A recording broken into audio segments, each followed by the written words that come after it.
think it's murder. I mean, clearly it's murder. What can I do to help?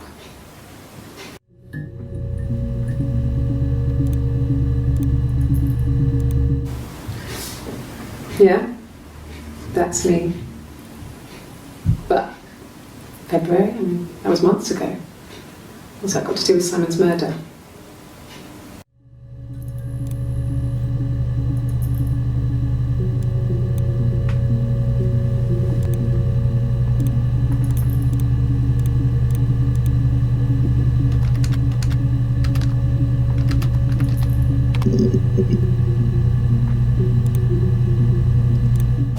Well, I don't know.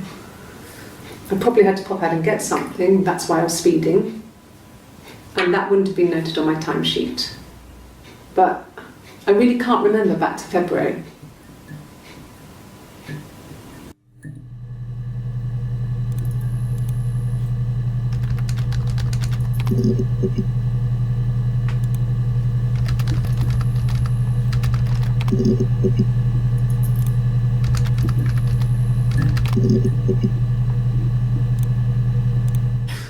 You must be desperate for leads if you're getting hung up over 6-month-old speeding tickets.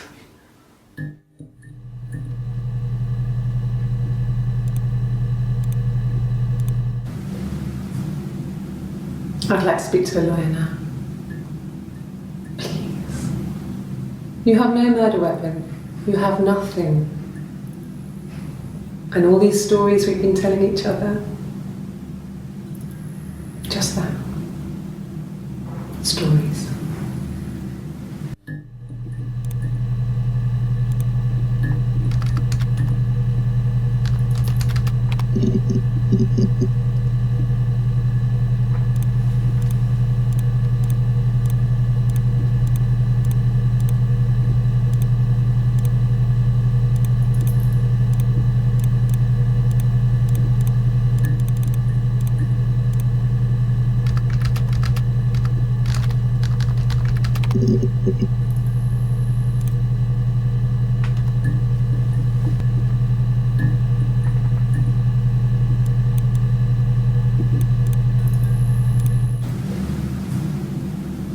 I'd like to speak to a lawyer now.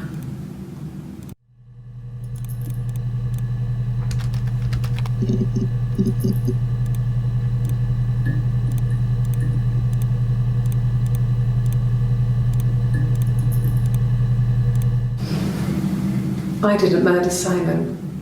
You've got it wrong. You've got the wrong person.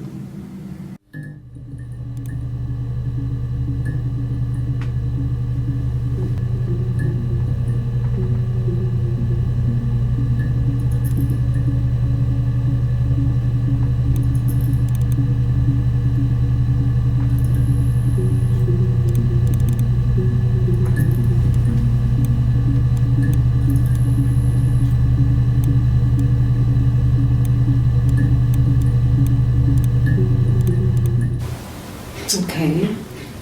Sounds weird. I'm not great at making up stories.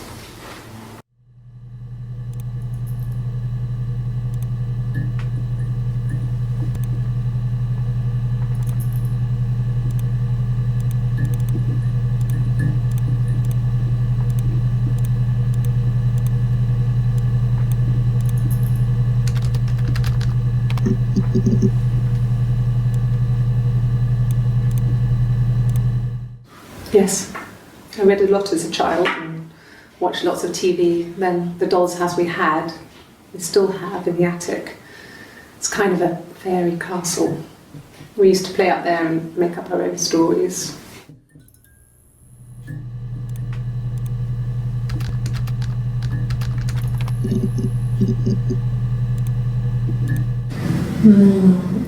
She recognised me from the window.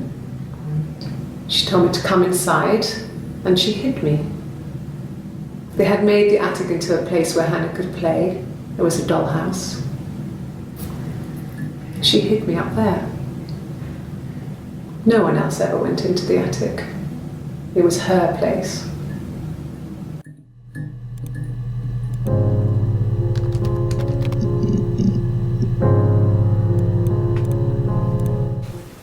Could the hairs have come from somewhere else? I mean, could they... We have a lot of dolls in the attic. There's a Rapunzel doll with long blonde hair. Could they have come from there?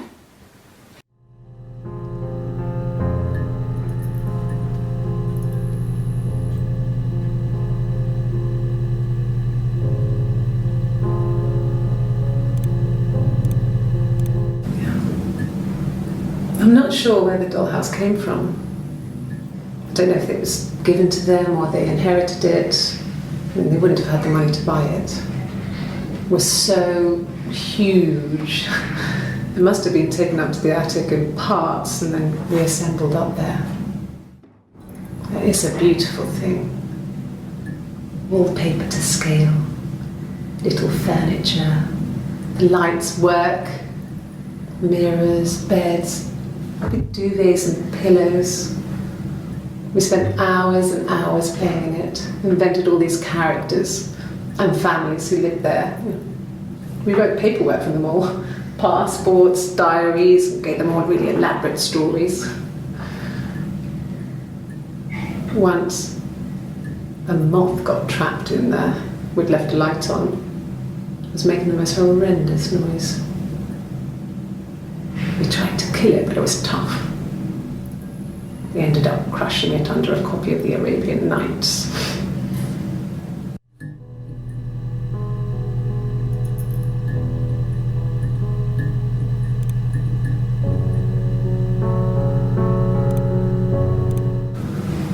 Fairy tales. Stories about lost princesses, evil witches, magical mirrors and lost children.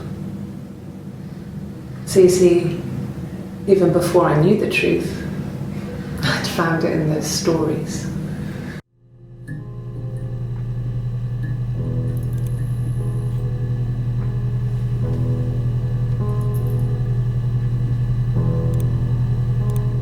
No, it was just me and her. Eve was the name they were going to call their first child. They talked about it and were going to try when he came back. Florence's family had a history of firstborn girls, so they were convinced it was going to be a girl. It's hard to know if this is all true.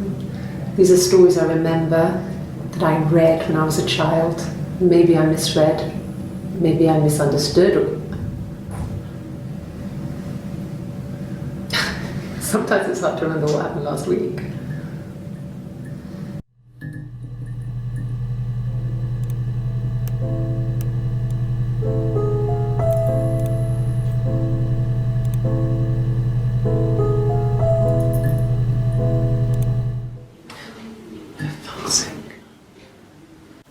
Can I leave? Are you going to arrest me? No. They'd laugh you out of the building. A lawyer would make mincemeat of you.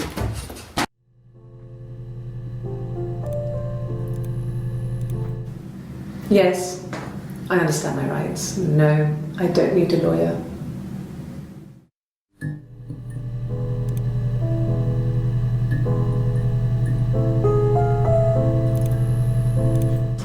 Yes, no lawyer. What are you going to arrest me for?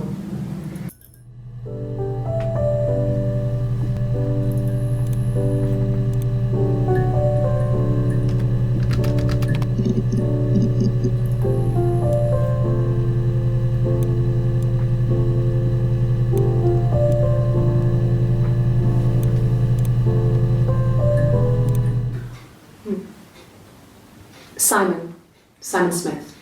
He works at Ernst Brothers Glass. They do windows, all kinds of glass. Simon does the more special work, mirror making, feature windows, artistic things, really beautiful things.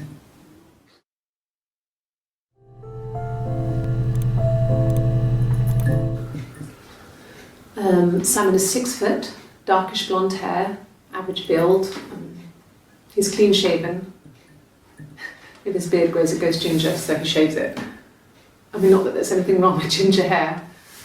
I bought a photo. They said a spring photo. This was taken last year on holiday in Rome. It's the best one I have.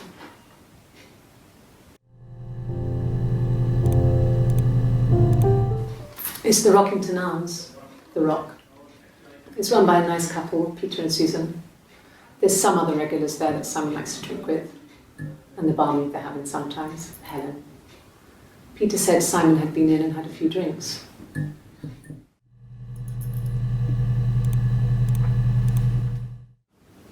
Yes, there's an Amstrad one.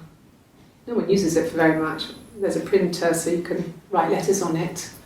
Simon sometimes plays games, you know, climb the tower, save the princess, that kind of thing.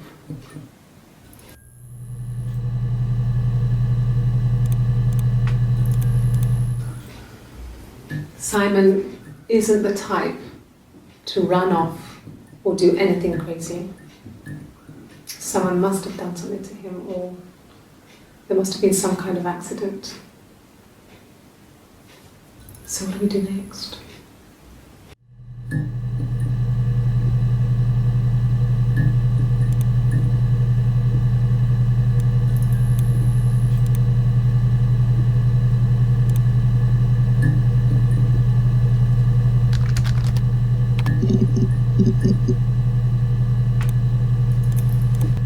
My name is Hannah, H-A-N-N-A-H.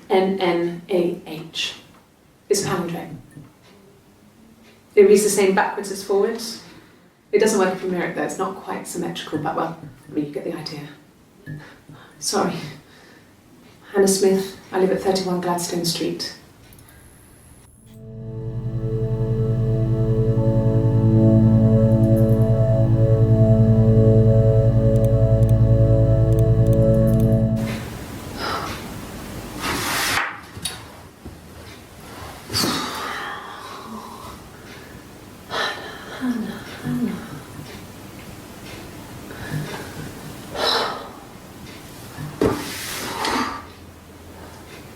What are you doing talking about Eve?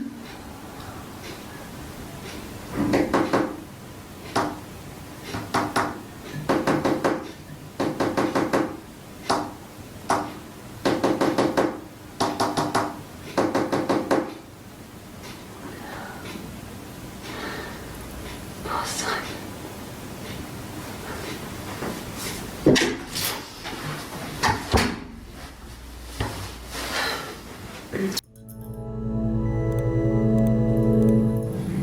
Yes, my name is Hannah Smith. Oh, shit. Sorry.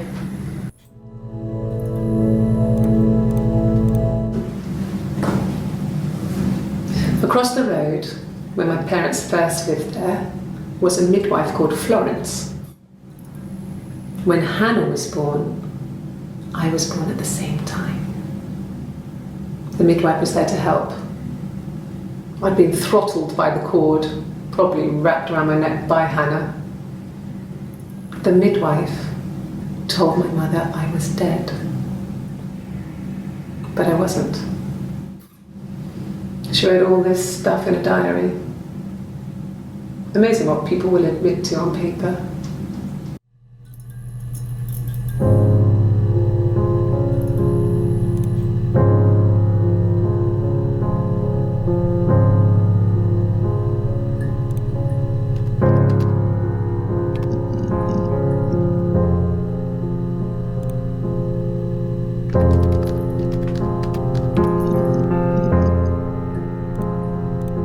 Yes, I inherited it from my parents, so it made sense to move back, me and Simon.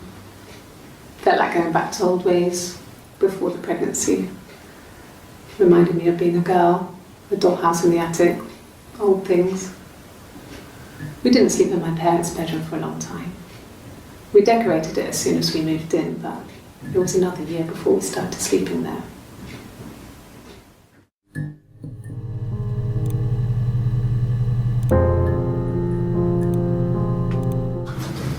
The legal stuff was completed very quickly. Hannah moved back in with Simon. Eric gave Simon the week off to help with the move. He decorated, modernised wallpaper, curtains. Hannah insists the attic be left as it was, dollhouse and all. Simon never went up there.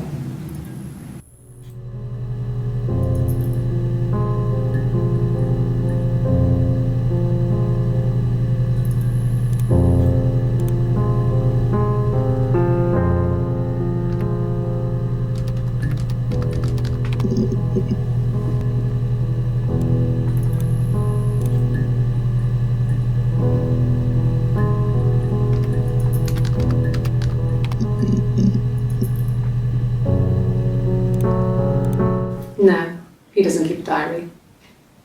That's my thing.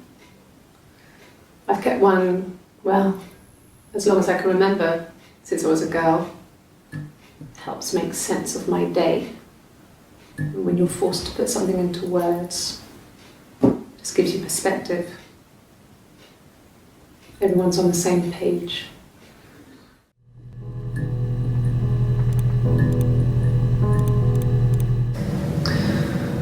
Florence was a warm, kind person, but she was broken, I guess. When I found her diary, I also found a biscuit tin with other stuff in it, older papers, letters, that kind of thing. Her story wasn't there.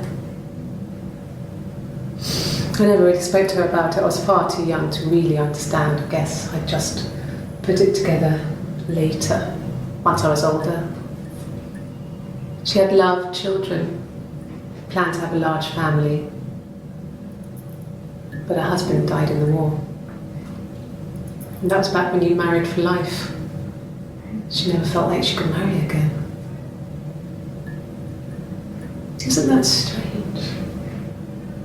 She was a widow from her 20s. But, I mean, I guess it was different then. You know, you married for life and she felt she could never marry again. I guess it was harder, a war widow. One of the dead. I don't know, maybe there was more to it than that. I don't really know.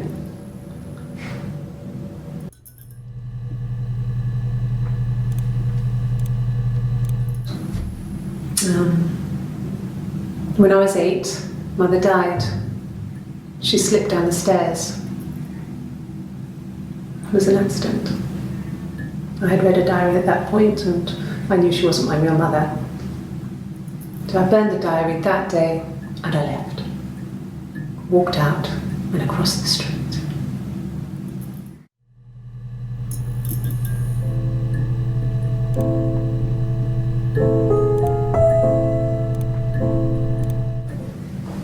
It just became our way of life. We would swap places and take it in turns to do things. And we were very careful. Whoever had been out that day would come back and write a detailed diary so that we were on the same page. We had a list of rules that said what we could and couldn't do in any given situation. It was exhaustive. We lived a second life through those rules. rules for things that could only ever happen inside our imaginations. We would consider all the permutations of future events and agree rules to walk our way through them.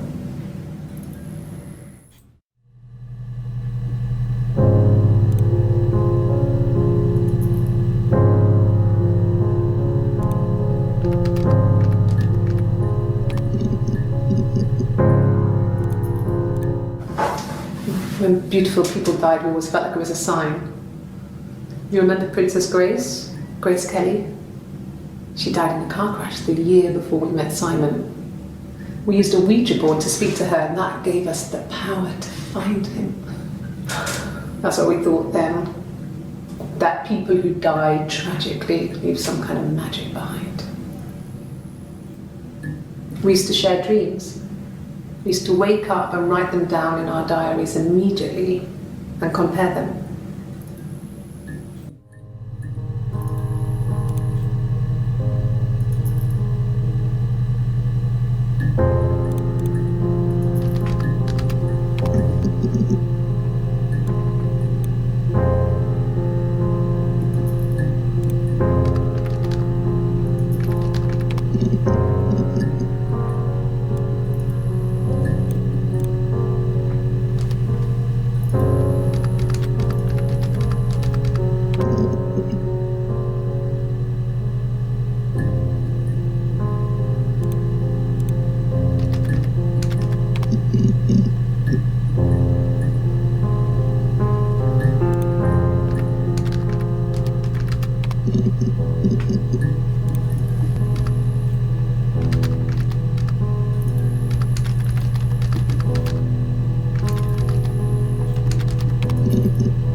So, it was Friday evening, we had an argument, he left.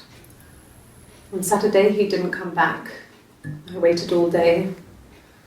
He was supposed to go help Eric out with something on the Saturday afternoon, they had a job, he didn't show. So Eric was ringing on the phone.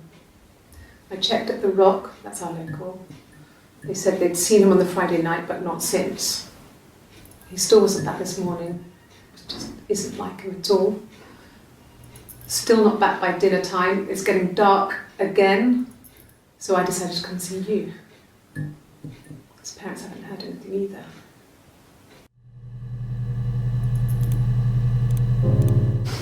We spent the wedding night in a hotel in Brighton. It would have been too much to do more, we were saving for the baby. It was wonderful to be in a hotel, away from home, just alone together. Since then we've always tried to get away for our holiday.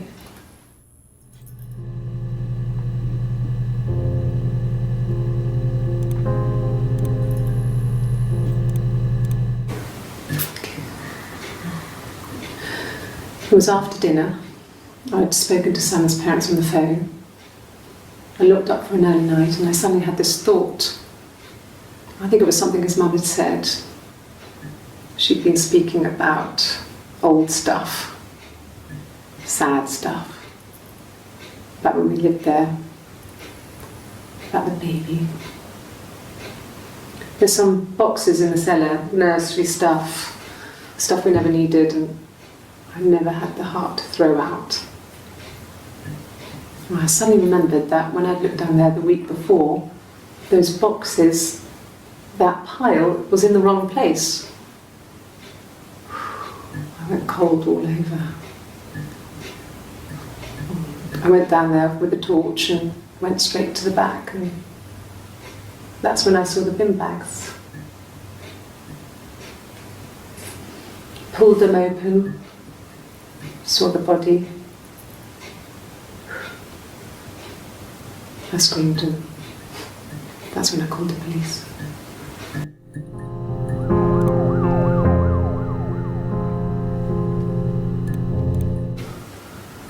I wasn't in the house all of Friday night. After the argument, after Simon left, I left too. I was upset and I wanted to get away. So I took the car.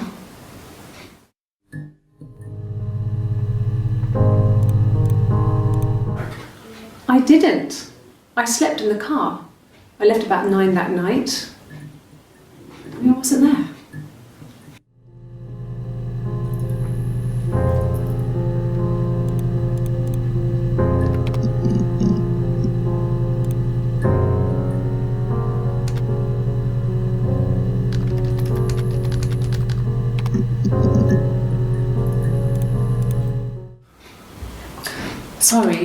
Sorry. The picture, the way it's drawn, just reminded me of the books we used to read as children. I read those fairy tales over and over, and they were so real to me. Rapunzel was my favourite. My brain is just full of it. Are any of these in colour?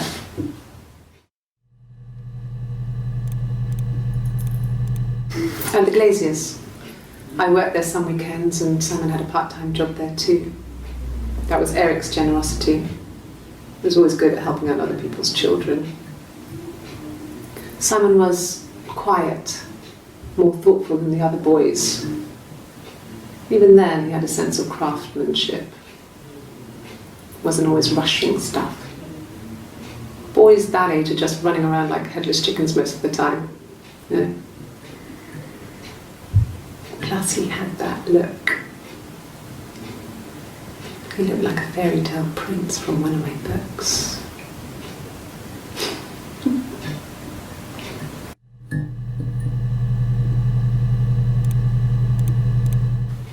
Simon never cheated on me. He was devoted to me, and I was devoted to him.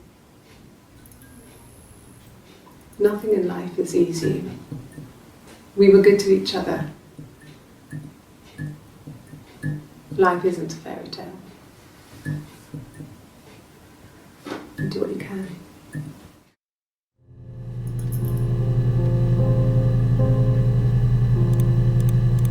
Well, she wasn't my real mother, but she raised me. Do you want to hear the story? It's a real life fairy tale.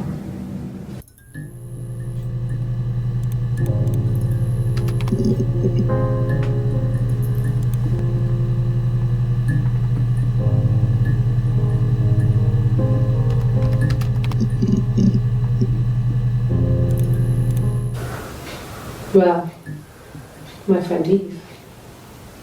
I mean, she was a friend from when I was a kid, and she was always more popular with the boys, and I used to hate her for it.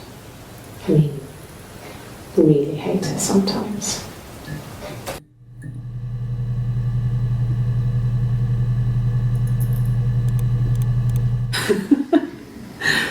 Was he my first? No need to be so coy. No, he wasn't my first. That would have been Carl. He was a local boy in a band.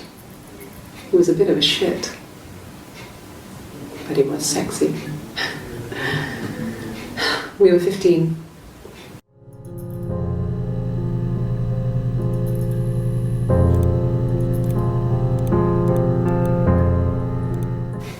Family. So, Carl fucked off, and then there were other boys here and there, and then Simon.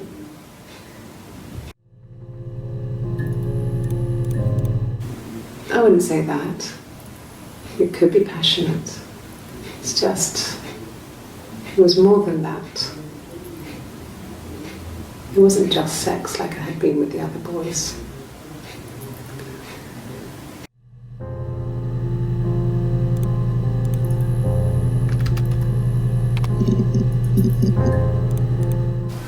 Really? You're going to ask me about my sex life? I mean, isn't that private?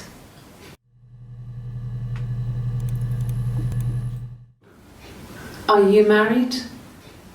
How is your sex life? So, our sex life is probably fairly average for a couple after 10 years of marriage. No! You're talking to the wrong person if you think I'm some kind of slut. If you think I'm the kind of person that would have had sex with all those guys.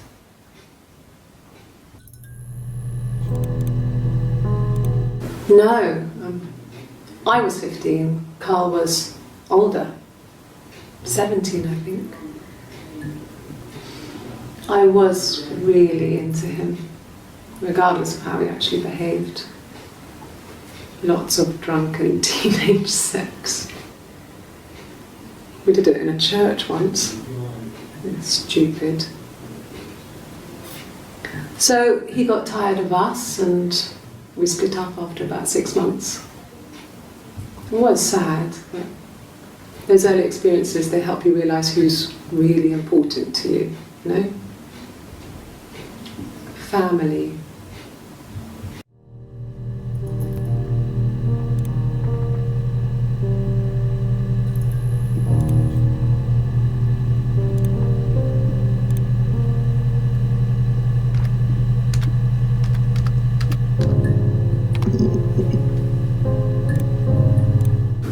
Yeah, when I was at school. I worked part-time in the front shop. It was sort of an extended family thing. My dad used to work there, my mum worked there before I was born. I took care of paperwork, filing, typing out invoices, that kind of thing. It was a good job for a girl back then. I didn't work a till or anything though, I was quite shy, so I wouldn't have liked to have worked a till.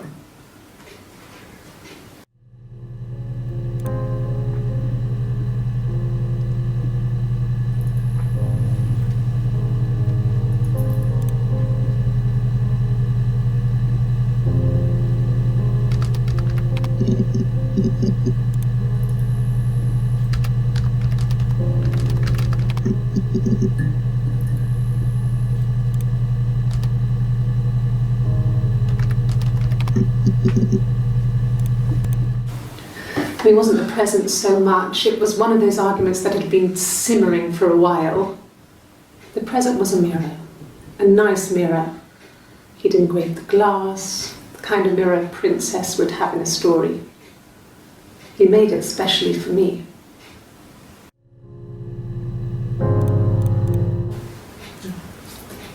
It's Rapunzel. The story starts when she's born. Mother Gothel, a witch, takes Rapunzel from her parents and keeps her locked up in this tower.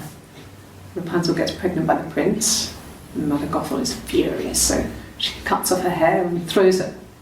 Actually, her hair's already short here, so that's already happened. So she throws her into the wilderness, and Rapunzel is reunited with the prince, who's blind, but she kills him with her tears, and so it's a happy ending. Is that too much?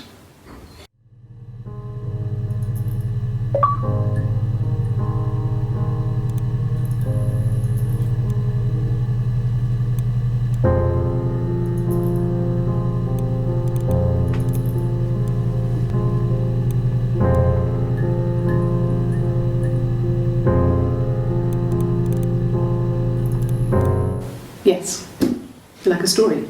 A beginning, a middle, and an end.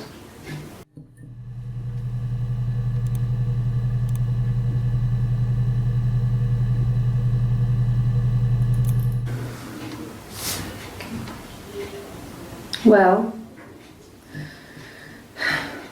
she has a knife.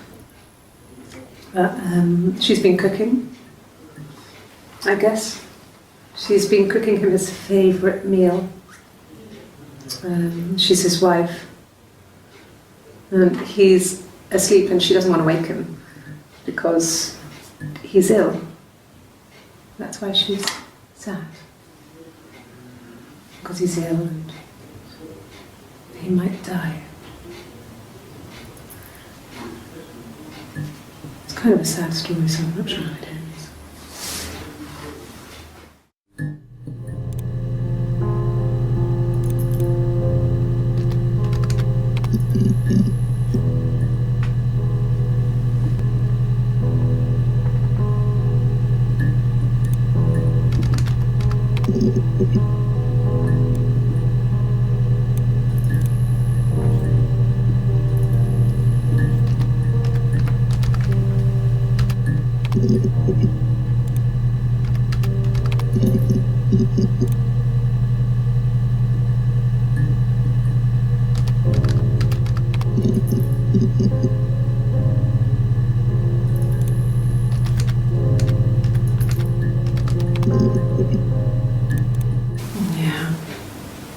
They'd gone to bed feeling ill, thinking it was flu or something. The neighbour called me, I had to use my key to let them in. We found them dead in their bed. And they'd been there for days. No one had noticed. Just awful. It was so soon after my miscarriage, the worst year of my life. I'd been so happy to get married, and after that it was just like, fuck.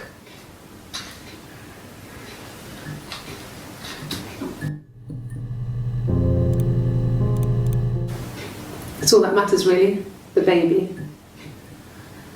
Simon's dead, but the baby, that's how he will live on. Our baby. You're reaching here, and I don't know why. No, I've never cheated on anyone. I've never taken anything from anyone. Simon is dead. But I have my baby to care for. Why are you trying to make me sad? Why are you so obsessed with sex and affairs? You cheated on your wife.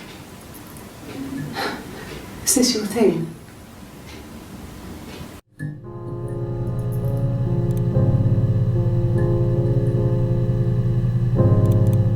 It was supposed to be a secret.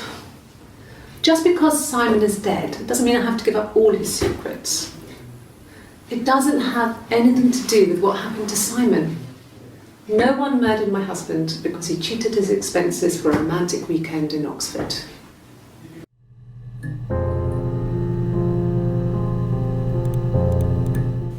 Rehearsed?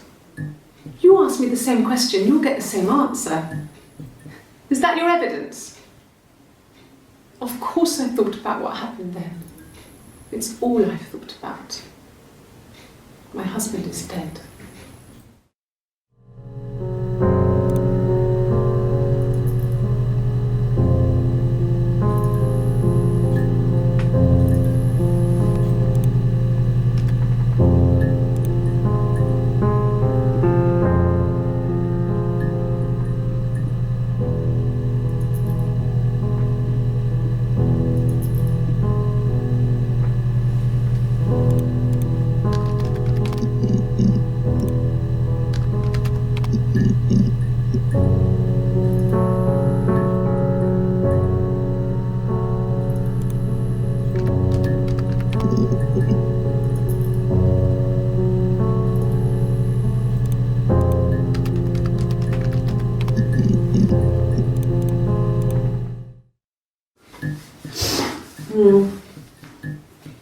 I left the next day, Saturday.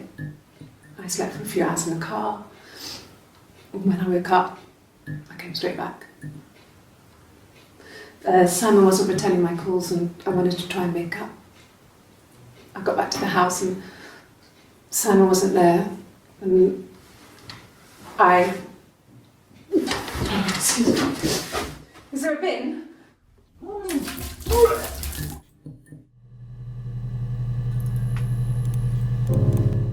It was late, early Saturday morning.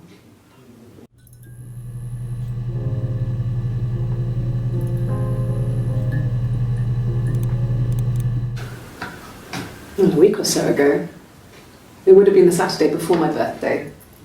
You know, I get like that on the weekends, have a lie-in, then want to get up and blitz the house.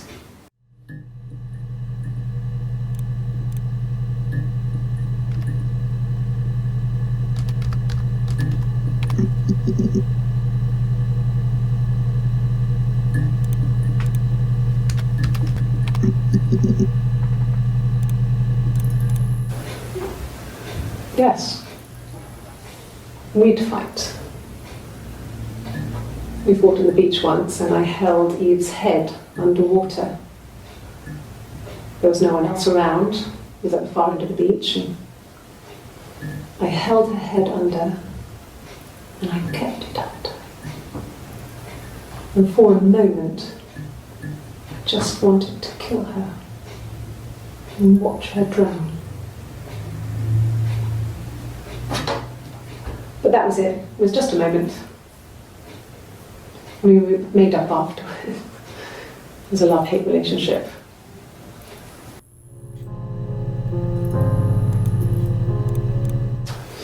A police station. Yeah. When I was young, we ran away on my birthday. Bob Dylan was playing in London and we thought we could break into his tour bus and have him take us with him. The taxi driver we paid to drop us off, I mean, we'd saved money, pinched a bit here and there to pay for the fare. He was suspicious because we were so young, so he told the police. So they came and picked us up and took me back to Portsmouth. My mum picked me up from the station. But I blamed everything on my friend Eve, so my parents let me off.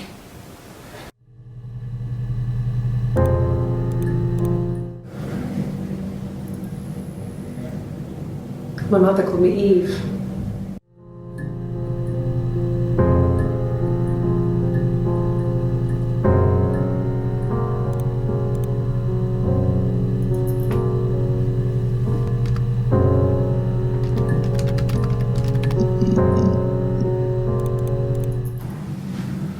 Florence took me home with her.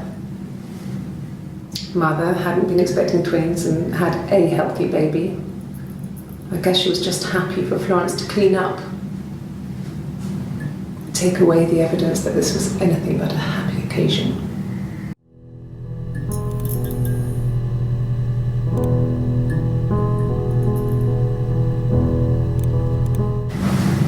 Florence raised me in her home. I never left it. She kept me out of sight. It wasn't odd for people to see a midwife with a baby, carrying in supplies, washing nappies, that sort of thing. I never knew any different. I grew up looking out of my window and seeing her across the road. I thought it was like a reflection in the mirror. She was me.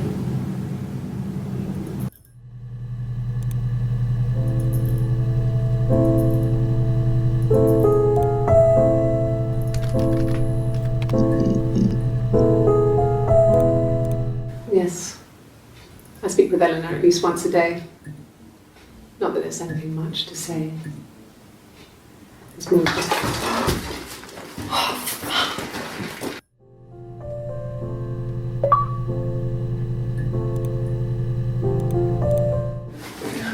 No, I'm okay. Fuck.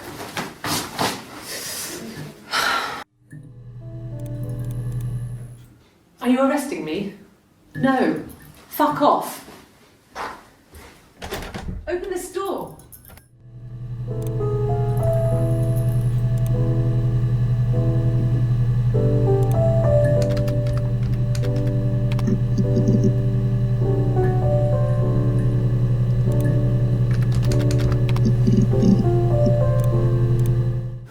Like I said, I think I was popping out to get something, ran out of something, had to grab something.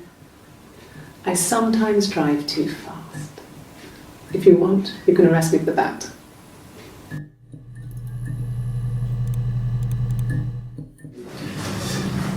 This is a nicer room. Is this where you take people when it's time to arrest them?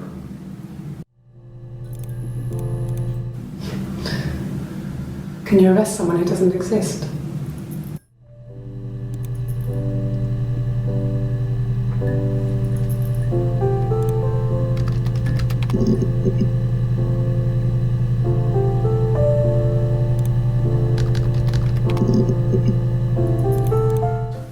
No, he doesn't have any tattoos.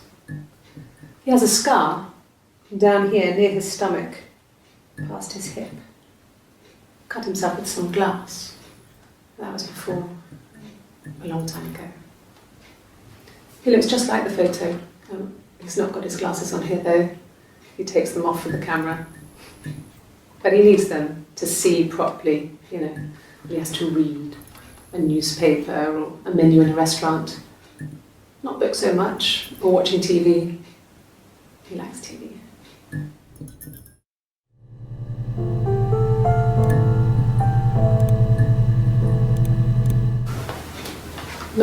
On his clothes, that would make sense. He made it by hand. I mean, he brushes the silver onto the glass. It's not how they make mirrors these days. I mean, he made the mirror and he gave it to me.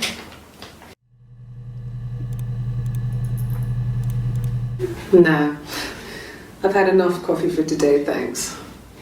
Glass of water.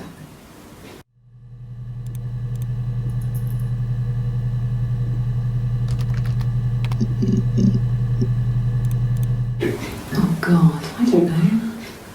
I mean, I guess the Rock. You've spoken to everyone there. Someone must have seen where he went. I don't know. So many things could have gone wrong. No, no one has been in the last few weeks. We had a plumber come in 3-4 weeks ago. Someone summoned you from the Rock.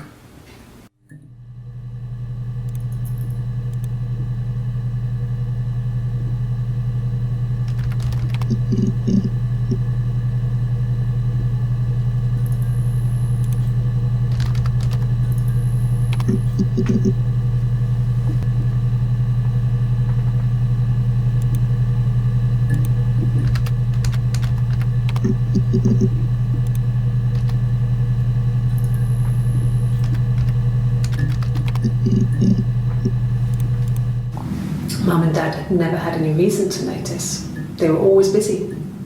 If Hannah was eating a lot, they didn't mind. She didn't put on any weight. That girl has a healthy appetite. If they heard us talking in the attic, they just thought it was Hannah playing one of her games, and that Eve was our imaginary friend. Once, she was already up and dressed and ready to go to school, and I snuck down for a piss. Mum saw me in my underwear, she went mad. Get dressed this instant! So I ducked into our bedroom, and seconds later, out came Hannah, dressed and ready. Mum was amazed.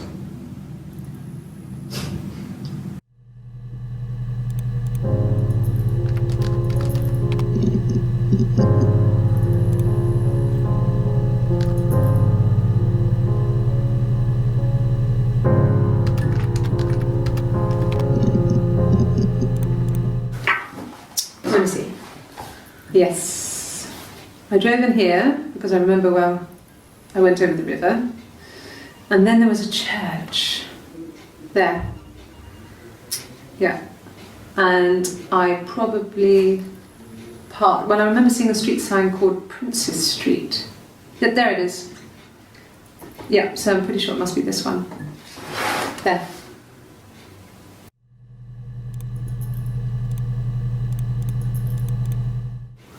I don't know if anyone really changes.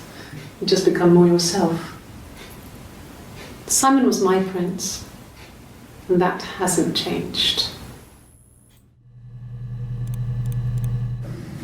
There were always princes and princesses.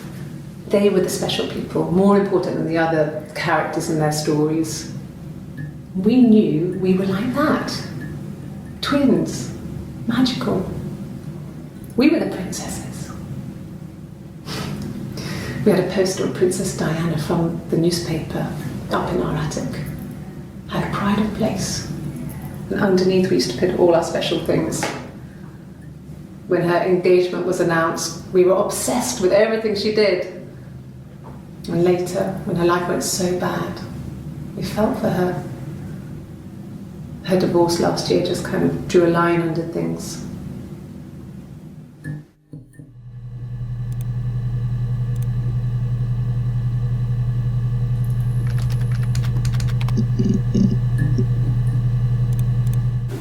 Yeah, we were 17. It was a nice wedding, people said. Simon looked very handsome in the photos.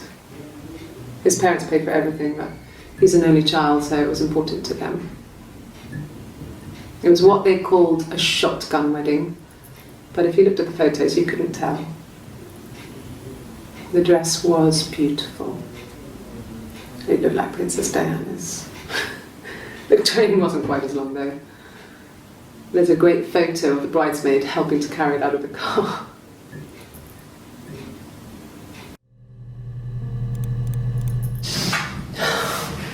We were obsessed with fairy tales. Not just the pretty, pretty ones, but the traditional ones. They were dark and real, bizarre and violent. Felt like life. We had this huge old book that I think Mum must have bought from a library sale. The illustrations had thin We had this huge old book that I think Mum must have bought from a library sale. The illustrations had thin tracing paper over them to protect them. They were in colour, shiny plates. At the front of the book was an index of illustrations. We read that more than the actual stories. We'd read aloud the captions and flip between the pictures. There was something intimate about peeling back the tracing paper, undressing the pictures. Rapunzel's hair is cut. The eagle plucks out his heart. The princess pricks her finger.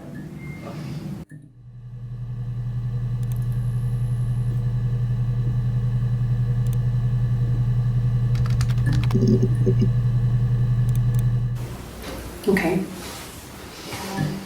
I parked up on the street. It was busy, so I had to park down the end of the road. Walked up, knocked on the door, no answer. I took my keys out of my bag and unlocked the door. The main lock was unlocked. You can tell because the key doesn't turn when you try to turn it to the left.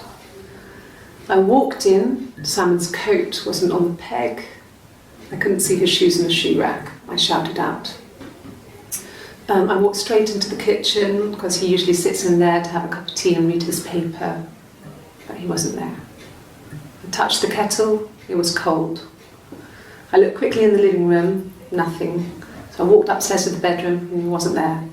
I didn't search for him because it was pretty clear he wasn't there. I had a shower. The phone rang whilst I was in the shower. I didn't answer it. I think it was Eric. Then I was just exhausted. So I lay down on the bed and I fell asleep, though I didn't mean to. I woke up a couple of hours later and I was surprised to see no one in the bed next to me. And then I remembered where I was and what had happened. That's when Eric called again. This time I spoke to him. Then I called Doug and Eleanor. And then I decided to come and see you. That enough? Okay. I parked up on the street. It was busy, so I parked down the end of the road. I walked up to the house. I knocked on the door. No answer. I took my keys out of my bag, unlocked the door. The main lock was unlocked. I could tell because the key wouldn't turn when I tried to turn it to the left. I walked in. Simon's coat wasn't on the peg. I couldn't see his shoes on the shoe rack. I shouted out for him. I walked straight into the kitchen. He usually sits in there to have a cup.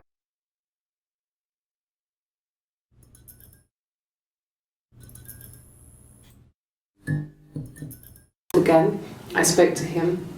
Then I called Simon's parents. And then I decided to come and see you.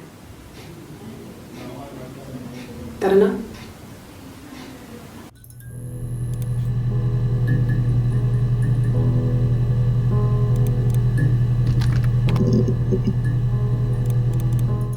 Yes, there's a car that we share, a Cavalier, and a van he uses for work. It's owned by Eric, but we look after it. Both of them are there now, parked on the street. I'm not sure about the keys for the van. I can look for you when I get back.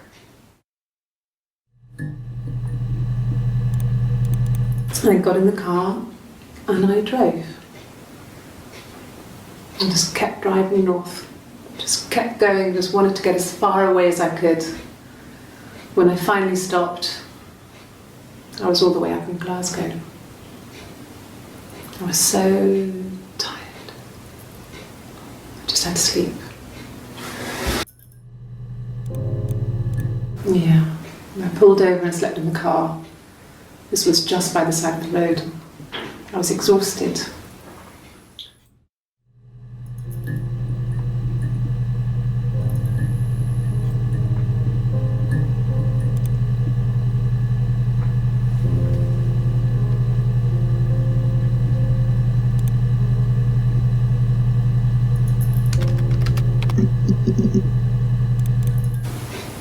bruise. I have a really fast metabolism, so stuff like that just comes and goes. I don't know if there's much more that I can tell you that I haven't already told the other policeman. I found the body.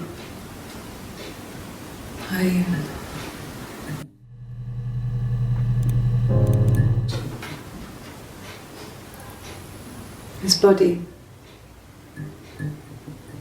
didn't look real. And his throat. It looked like his throat had been cut.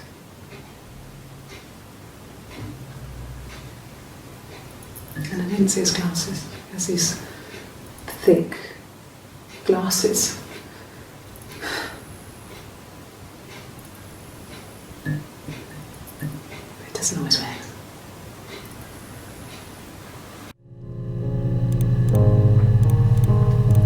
Really? Okay. Here's the rest. Oh, they laid a body on the dock tonight. Oh, the wind and the rain. Till a fiddler with a fiddle came walking by. Oh, the dreadful wind and rain. And he made a fiddle bow of her long hair. Oh, the wind and the rain. Yes, he made a fiddle bow of her long blonde hair. Oh, the dreadful wind and rain. And he made fiddle pegs of her finger bows. Oh, the wind and the rain. Yes, he made fiddle pegs from her finger bows. Oh, the dreadful wind and rain. And he made a fiddle out of her breastbone. Oh, the wind and rain. The sound could pierce her heart of stone. Oh, the dreadful wind and rain. But the only tune that the fiddle could play was oh, the wind and the rain. Yes, the only tune that the fiddle could play was oh, the dreadful wind and rain.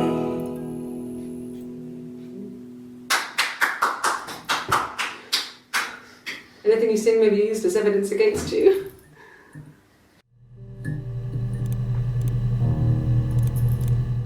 Can you imagine? I tried to get pregnant too, but it didn't happen. I slept with so many boys, men. My body refused. I think my period stopped because hers had. I was pretty ill. I mean, how could we stay the same now? I felt like Hannah had really fucked things up. Set us down separate paths. We had become different.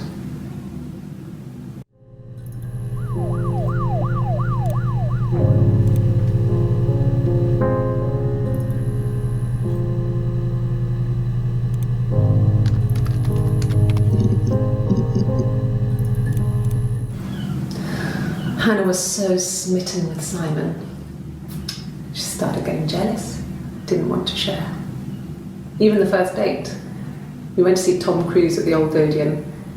We both went, kept changing places in the toilet. We only had one best dress, so we had to keep swapping clothes. Must have thought we had terrible bladder problems. The next date, it was my turn. At the end, I let him kiss me, but that was it. We didn't want another Carl on our hands, and the Ouija board had said to hold back. After that, it was Hannah's turn, and she slept with him. Broke the rules. Deliberately broke the rules. She wanted to be the first to sleep with him. I mean, that's when she got pregnant.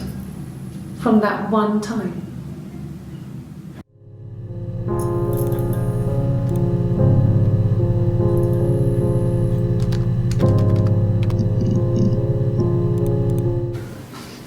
I got a job to contribute, you know. Doug knew someone and I got a job as a dinner lady at the primary school. They said it didn't matter if I could cook or not, just don't poison the kids. So you see, it's always been complicated between me and Simon. It's never just been the two of us, there's always been pressure.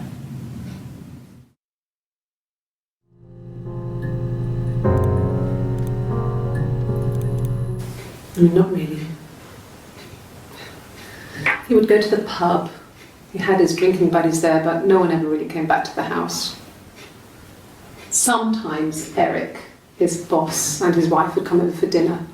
That would be us returning the favour. Diana's a really good cook, into her trendy ingredients. And the last time Simon cooked something off MasterChef, he got the recipe off CFAX, and I did my Lloyd Grossman bit, commenting from the sidelines. I had to find fennel from the supermarket. Have you ever eaten fennel?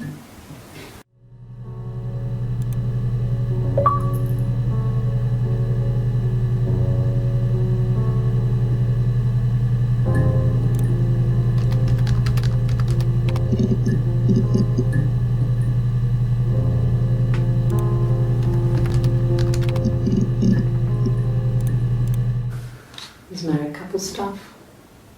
A stupid argument, nothing specific. No one knows how to push your buttons better than those who are close to.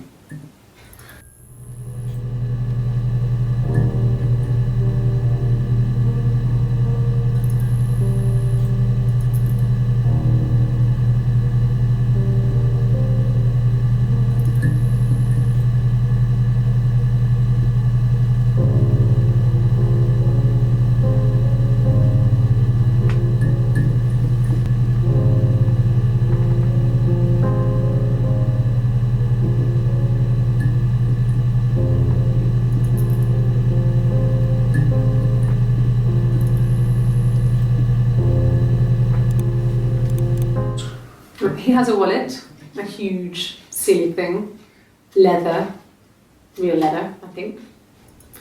He packs it full of stuff, business cards, receipts, lottery tickets.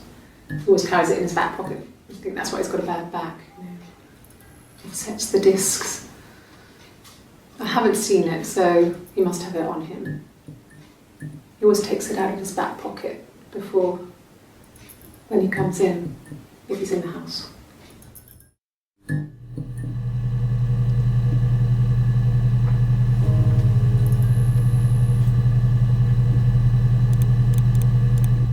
Sure, I think. I do all the bills and paperwork and handle all the money stuff, so it should be easy for me to find. Do you want them dropped off to you?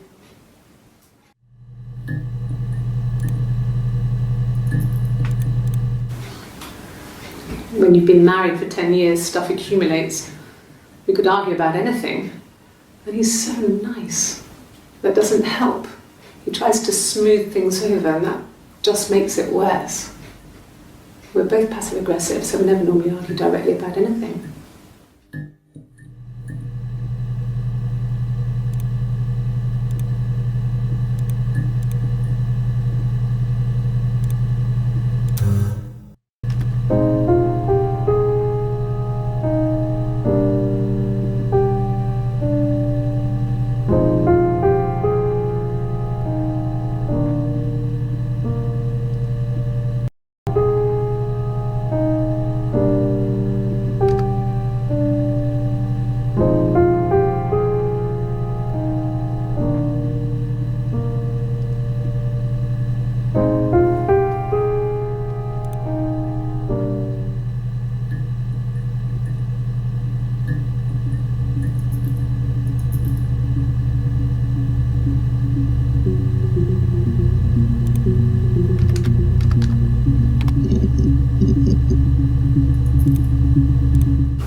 I dust every week, maybe less. I once asked Eleanor how often I should dust, and she said, if people ask, tell them you do it once a week, but every few weeks is okay. I think she was just trying to make me feel better. I mean, when I was there, she was hoovering every day. Ran an ordered house. You know how that generation is, putting on a brave front. She has secret stashes of cigarettes. Doug doesn't even know she smokes. When I was there, I saw her. She has these sort of porcelain vases, ornamental, next to the Reader's Digest books. Cigarettes inside. And she still has them. I mean, last time I was there, I looked in a vase. There was a fresh pack. I mean, all those years of marriage, and she still has a secret like that.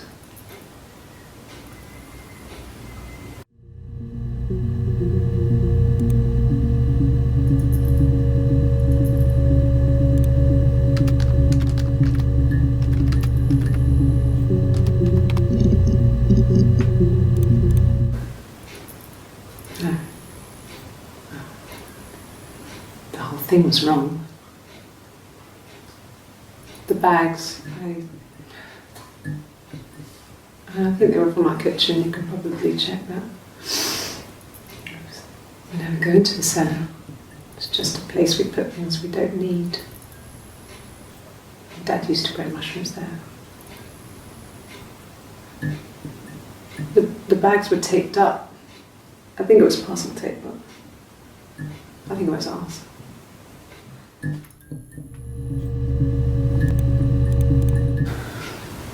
Well, fine, considering. I got back into the house today, and that was weird, knowing your people have been there through my things. It's like I've been burgled. I mean, worse, obviously. I don't know. I haven't looked in the cellar yet. They sent a cleaner in. As good as new, he said. But they had to throw some stuff out. Couldn't get the blood out. And I'm still waiting to hear from the coroner so we can get a date set for the funeral. It's going to be a cremation. So,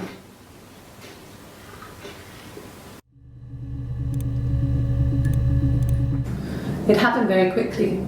We hardly had to talk to each other. We agreed almost silently. The baby was what mattered. We'd help each other. We cleaned up. We bagged up the broken mirror, her clothes. They're gone. We took him down to the cellar. We knew we had an alibi, and we wanted the body to be found later.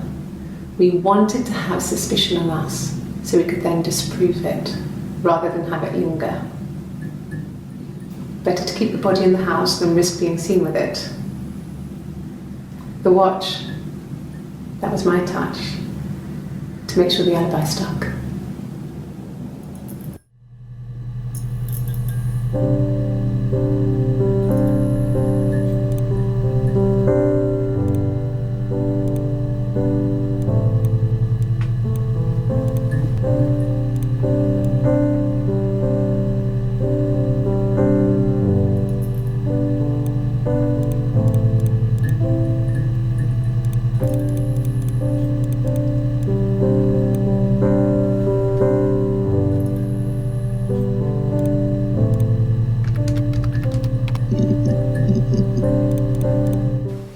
He was wearing a shirt, it's a blue turtleneck shirt and jeans. He has a watch, it's a really nice one. That was a gift from his boss, Eric. He had his coat, a long grey duffel coat, like Paddington Bear. He would have taken that with him, it's not in the house.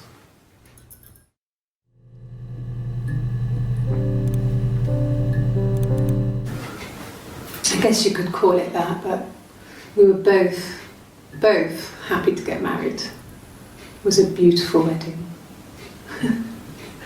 We had our first dance to Come Back and Stay. I'm not sure if that's a good wedding song, but I loved it. I chose it. I mean, it was genuinely our first dance. We'd never danced together before. It was probably awful to watch, but I enjoyed it. It felt like it was just me and Simon for that moment. Just the two of us.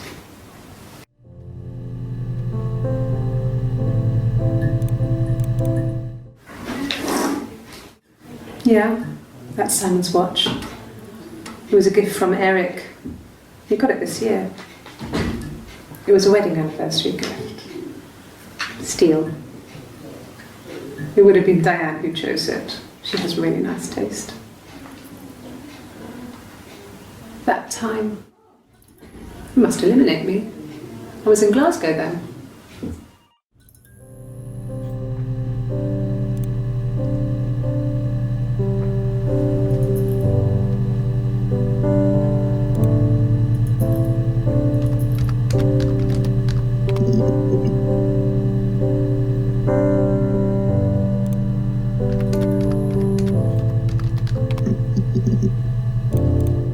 Yes. I got to Glasgow, I was exhausted, so I pulled over and slept in the car. I woke up because a rubbish truck went past. I got some petrol, bought a coffee and a pastry, tried calling someone from the payphone, and then headed back.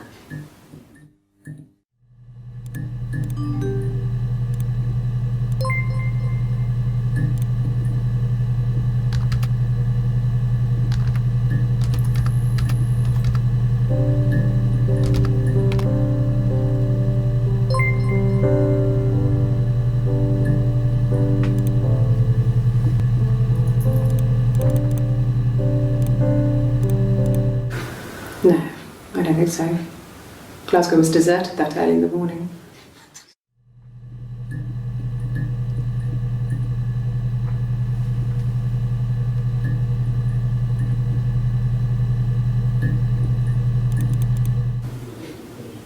When I arrived in Glasgow, I was exhausted. The streets were empty. I was driving badly. And I hit a taxi. Not a big crash, just paintwork. The guy was so pissed off because I didn't have a driving license on me. But when I told him I was pregnant, he made sure I got to the hospital so they could check me out. It was fine. The hospital must have details when I was looked at. There's a scratch on the car.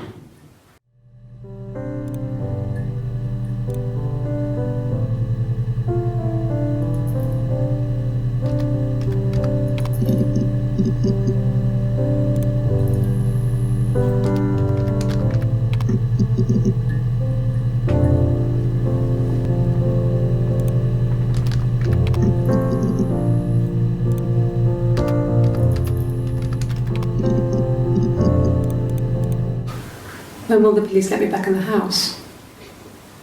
And they let me take a bag of clothes with me, but...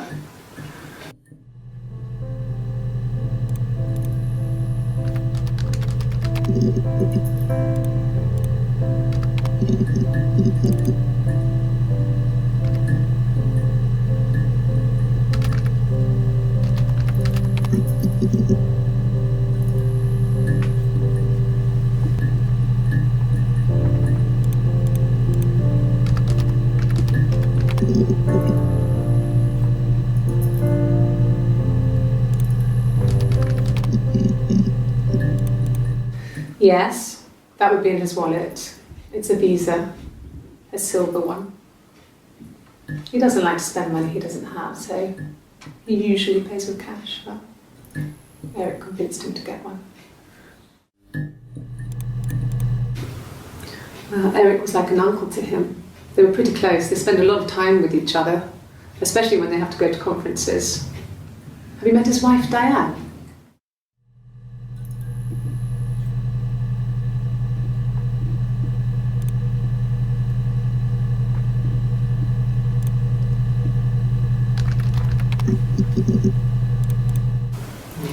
Diane is really nice. She helps out with the glaziers, organises the Christmas party, that sort of thing. They have 2 kids, really sweet kids. She used to look out for me when I worked there.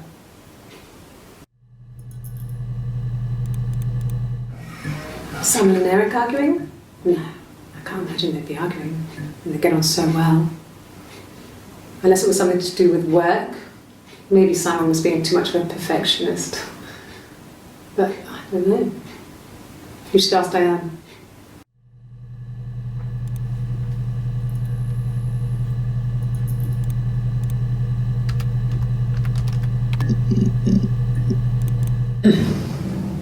Yes. The first time we saw each other, it was strange. We both realised at the same moment, I think. We must have seen each other before, but there was this instant when we first realised it wasn't a reflection. The reflection was staring back. I think I was 5. It was my birthday. My reflection was wearing a party hat and waving. I knew what party hats were from books. And it suddenly occurred to me, today must be my birthday. I waved back and we just spent ages waving at each other and copying each other's movements.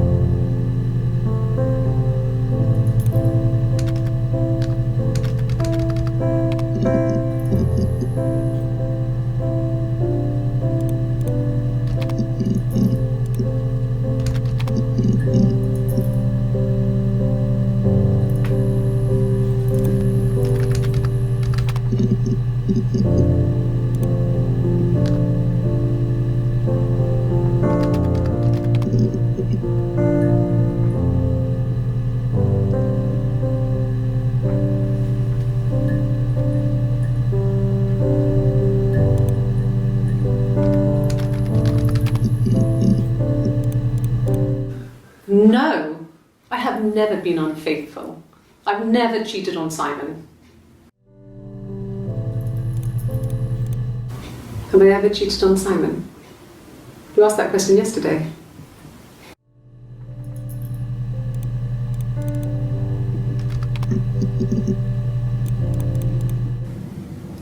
Mum and Dad never knew what was going on. We got so good at it. We were so in sync that we'd use each other to cheat. If one of us had a hangover, the other one would go to school. Whoever was best at a subject would sit the exam. There were lots of differences between us. Some things one is better than the other at.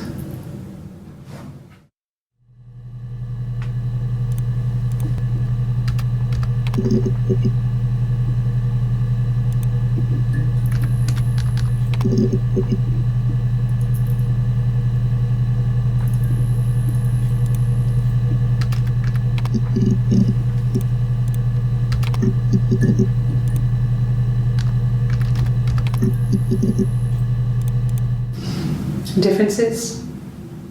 She's a better driver than me. She passed the test for us.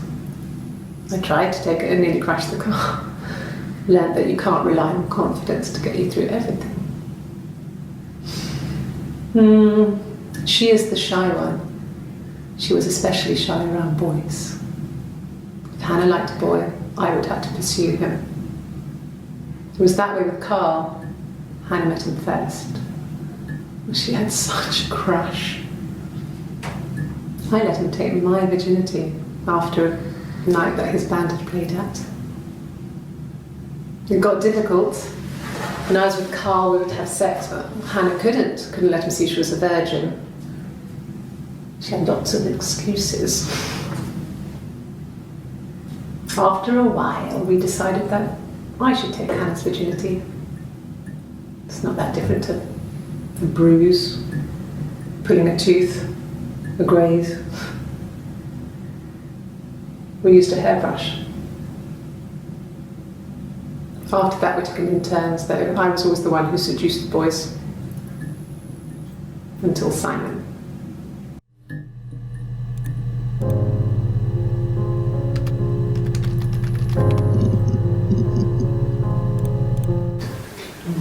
Yeah, I guess. I mean, I'm quite a private person and I didn't want to get into the detail of the argument.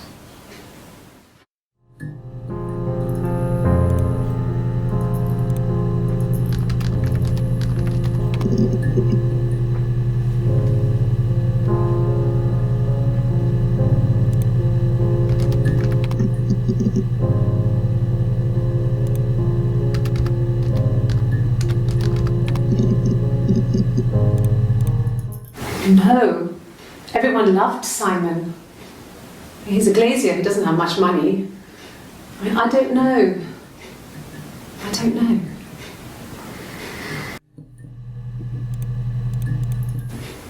If you put me on You've Been Framed, I want the money.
They said it was food poisoning.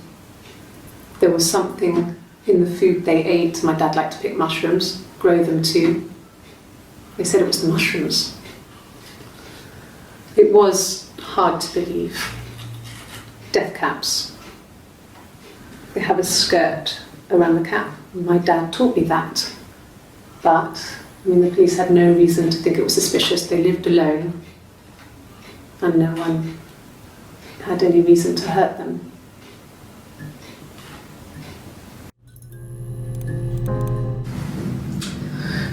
I was living in the attic. It was a very hard time. I was depressed, was still pretty sick of the STD. And I came down one morning and they were dead. They were in bed and both had been sick. They'd thrown up a lot. And I'd slept through it.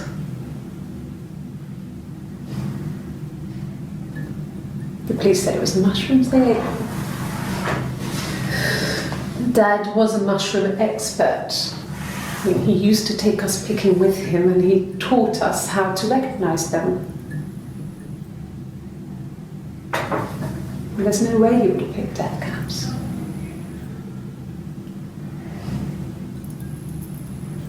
But the police believe that's what happened. They never even looked in the attic.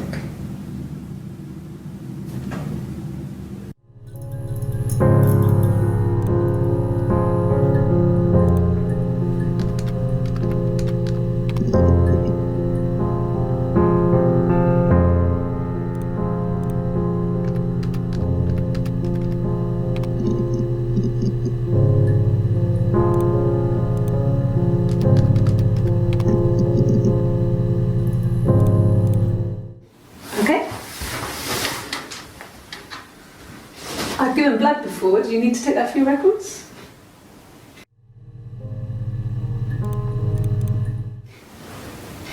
Nothing like this has ever happened to me before. The blood. It's probably the worst thing that's ever happened to me.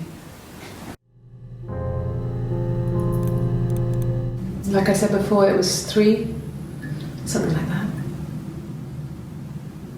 I walked in, saw Simon. He was on the floor of the living room. His throat had been cut. There was a lot of blood.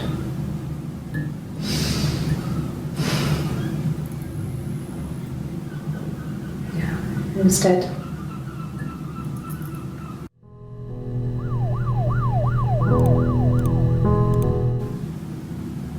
She was sat behind him. She had my wig on. And she'd been there all day.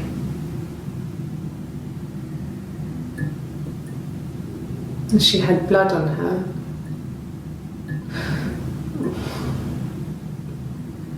And she was in shock.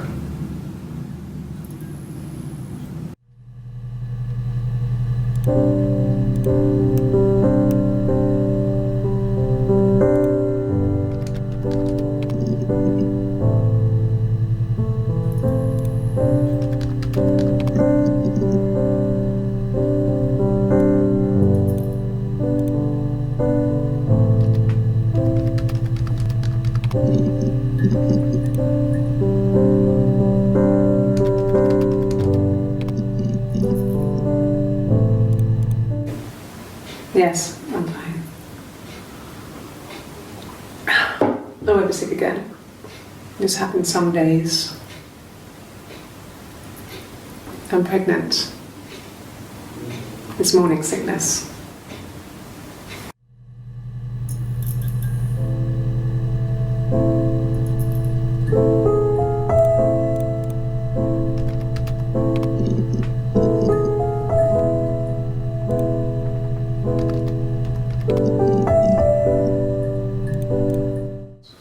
Did I pass?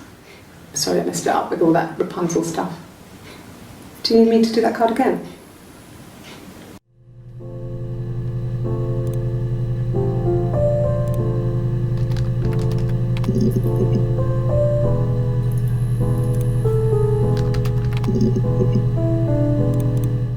Well, there you go. How many kids?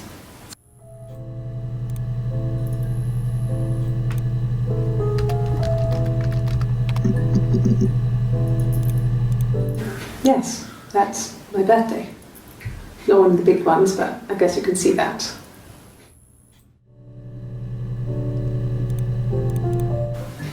It was my birthday, like you said. We were going to have a meal at home. We had our meal. He gave me his present. I guess I didn't like the present.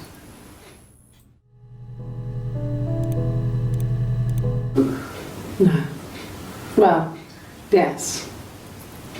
He found out on my birthday. I told him I was pregnant.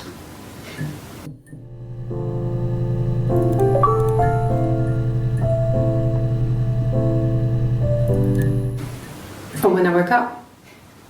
Okay. I woke up. Simon was already up and he made me birthday breakfast of Eggs Benedict. We both had to go to work, so we saved presents till later. I got to work, had some birthday cake, children sang me happy birthday. Then I came home. The birthday meal was a takeaway, and Simon gave me his present, which I didn't mind. And after that, we talked about the baby. It turned into a big argument. Simon left. I was furious. I wanted to get as far away as I could and get some space to think. So I left.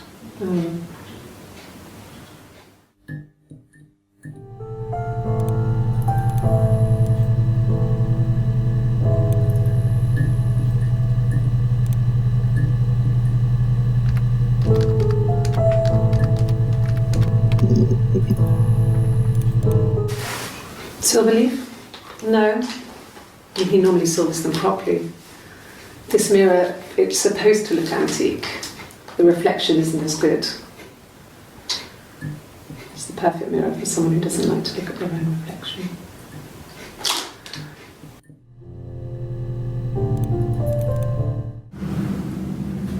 Mother wanted me to grow my hair long, but I kept cutting it myself. I wanted to look like my reflection. She always had short hair when she was little. Mother would hide the scissors, but I would find a way. Cut it with a bread knife, something like that.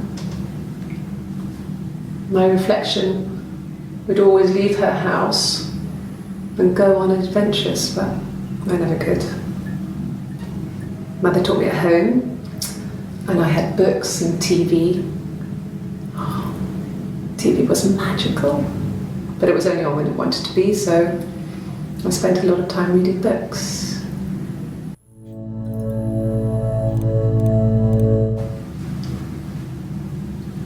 I wanted to see my reflection. I thought that if I touched her, something would happen. We would become one girl. The fairy tale was over, the witch was dead, and I'd be restored to my rightful place.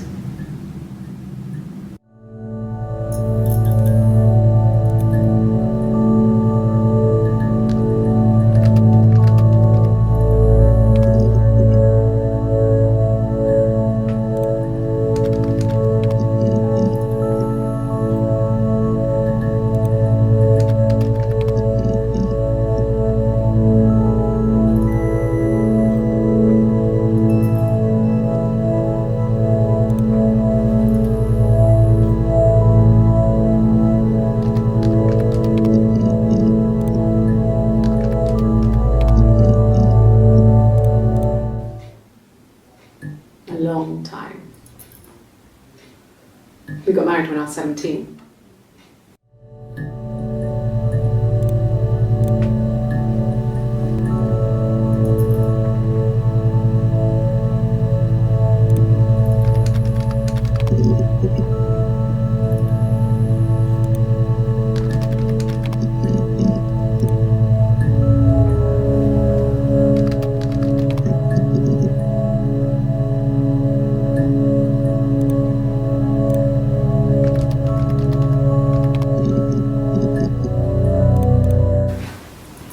I got pregnant. Both our parents had a big powwow. We weren't even in the room, and they decided we should get married.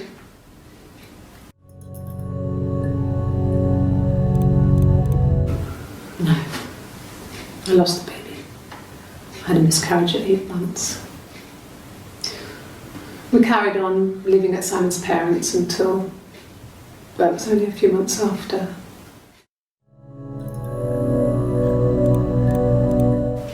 Then my parents died. It was the worst year of my life. A miscarriage and then my parents.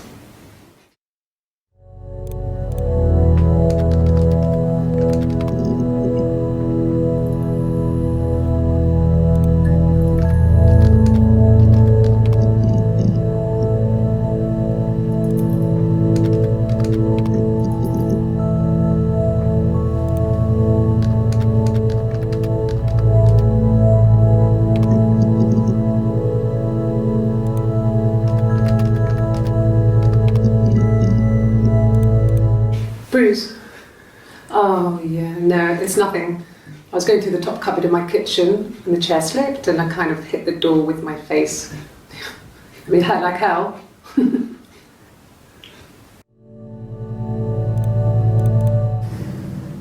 If one of us got hurt, the other one would have to be hurt too. A grazed knee, a bruise. When I lost my tooth first, we had to pull our harness to match. Once, I slept with a boy who was seeing another girl. The girlfriend came up to Hannah the next day and punched her in the face, gave her a huge black eye. That night, she had to do the same to me. But she almost went too far. I couldn't see out of that eye for days. But she snuck frozen peas up for me from the kitchen. So much of our bodies were synchronized anyway. We started our period on the same day, all our childhood diseases, stomach bugs, nits. This was about 9. I went round and she was waiting for me. She was furious and so angry, the kind of anger you can only have towards yourself. We screamed at each other, argued, cried, we fought. I hit her back, left a bruise. I had my wig on from performing, she tore it off. Eventually we grew tired of fighting and I left.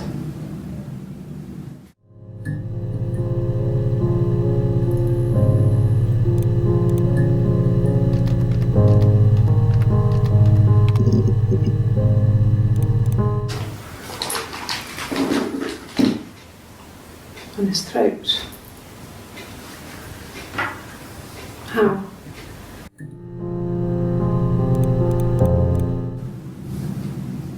Her story is that she'd waited for him to come back.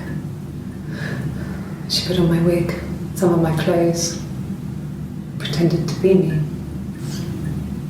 They talked. She'd enjoyed being me. He said he wanted to be with me. Then he took out a present, another mirror, just like the one he'd given her earlier. That unique present. She went crazy, smashed the mirror. They argued, screamed. He hit her. So she grabbed a piece of the mirror and just swung it round. She cut his throat clean open. She'd only meant to scare him off.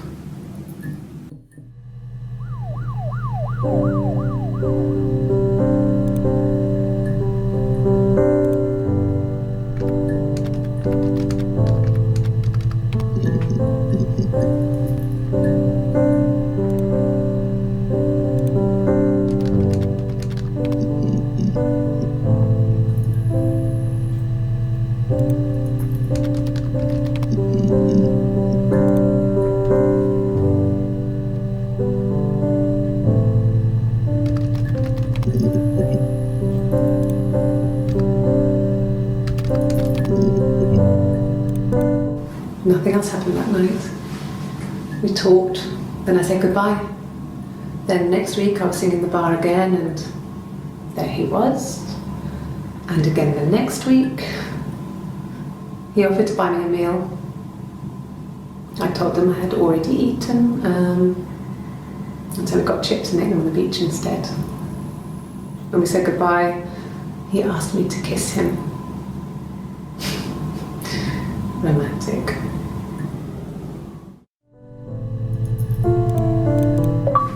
Yes. I thought about telling Hannah. I felt guilty after the kiss. But then it began to feel like this was the way it should be. Sharing, like we had before. He never mentioned her to me. There was the Simon with me and the Simon with her. It was almost like it was a different Simon. But after the kiss, the next time, he took me back to the house, to our parents' house, to their house. So, it was definitely him. I sometimes think he wanted to get caught to prove to himself that we were different people. He told me about his marriage, told me how his wife was completely different to me. I almost burst out laughing.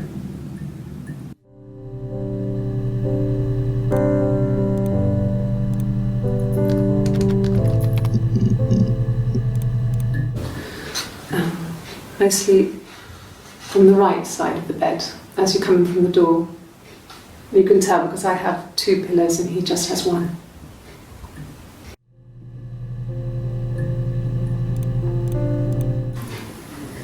Simon was very moral about that sort of thing.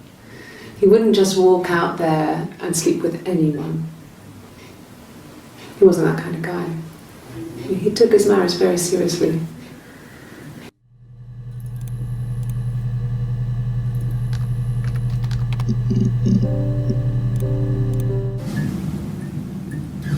Hannah had a miscarriage. This was late in the pregnancy and it left her infertile. Felt like the universe had corrected its course. We were aligned again. But Hannah and Simon were still living with his parents. They were married. Simon had a job at the Glaziers now. Eric had given him a full-time position after he left school. And then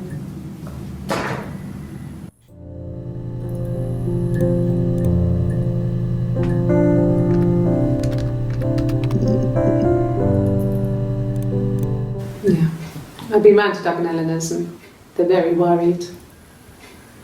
I feel sorry for them.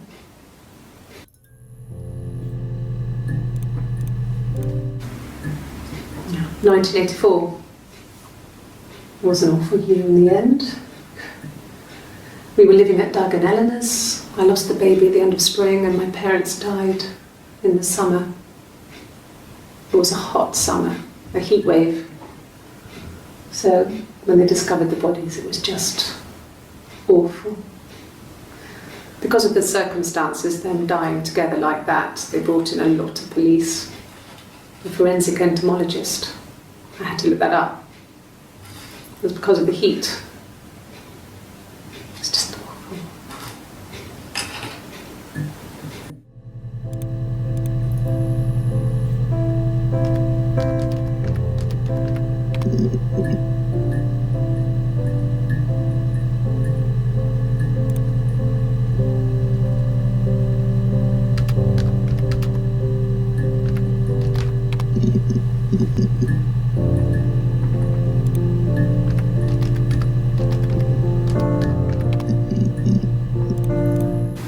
God, I don't know. Could be anyone. Maybe someone followed him back from the pub. But why would he let them in? Doesn't make sense. No, not drugs. I mean, he drinks, but never very much. He goes to the pub and has one or two. Sometimes we go together. He drinks wine with food, but no, he doesn't have any kind of drinking problem.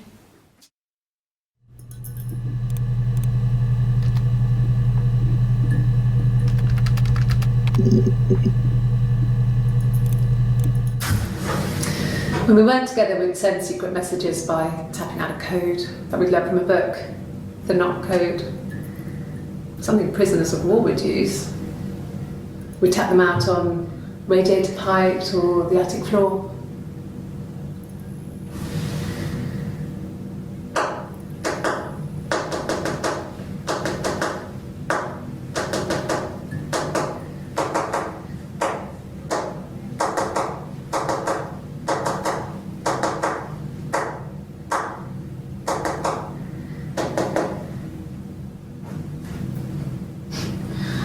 Dad thought we had mice, but they couldn't find any. Bought a cat anyway.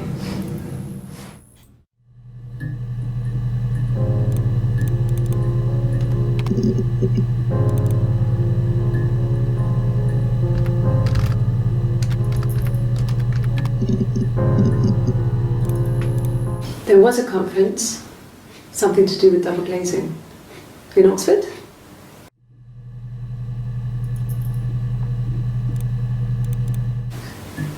Are you sure? What would he be doing in Oxford if there was no conference?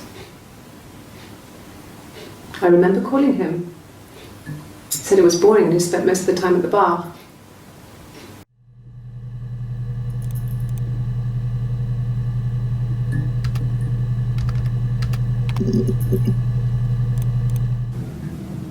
So I moved out. Got a small bed sit. got my tattoo to mark the occasion.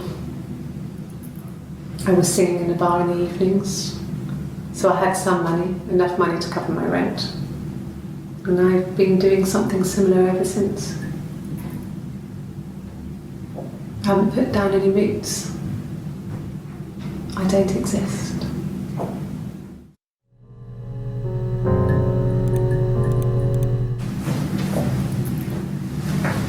He saw me singing one of my shows, pure chance.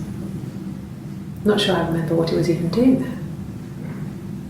Afterwards, I had a drink at the bar and he came over and we got talking. I knew who he was. Obviously I knew who he was, but he didn't know who I was. He was fascinated by the likeness. He guessed my name from my tattoo. Told me it was a palindrome, like that would impress me. I enjoyed talking to him. It was amazing to be able to sit and interact and talk to him after all this time. He didn't tell me he was married. I'm not sure what he was thinking. He later told me it was like he was dreaming. A waking dream.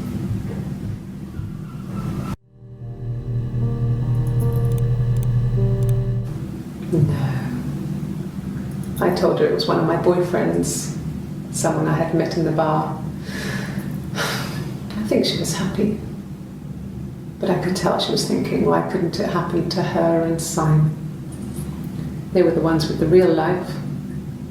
Why not them?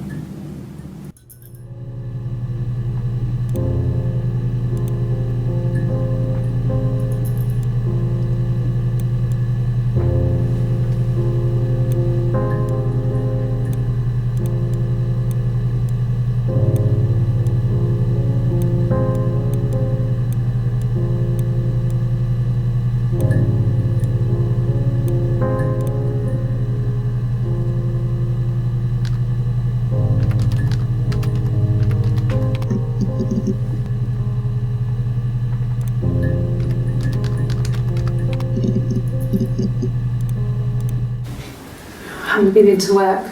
I guess I've just been waiting to hear from you, hear from my husband. When you suspect someone of murdering their husband.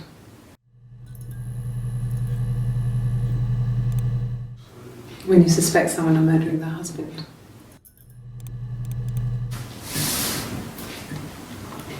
She's crying, I guess. She's sad because she thought she saw her husband with another woman.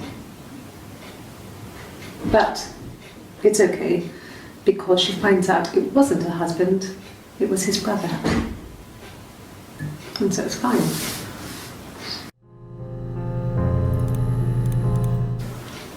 I thought it made me sound suspicious. It's not a normal thing to do, to drive to the other end of the country. I wanted to keep it simple.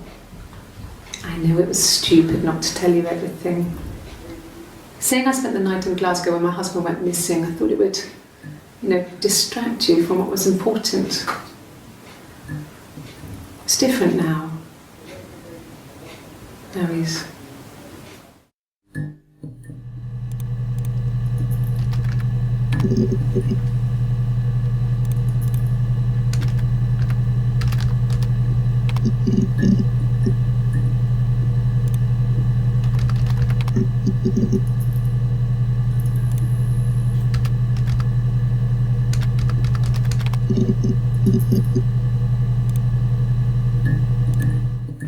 No. I think he spoke to Helen. She said he was upset about our argument, but I'm not sure what else he said. He likes Helen. He likes blondes.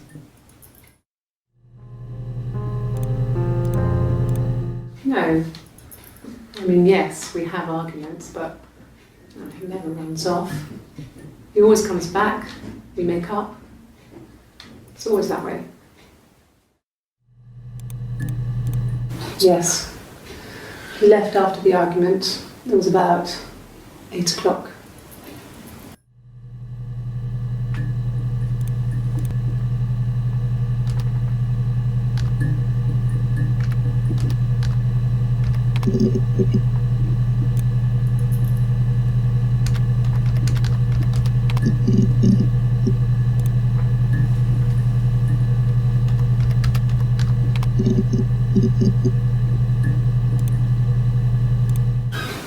I would have been a good mother. I was young, but I would have been a good mother. She was a girl, by the way, the baby. We were going to call her Sarah. Simon wanted to call her Ava after his nana, but I didn't want her to have a symmetrical name.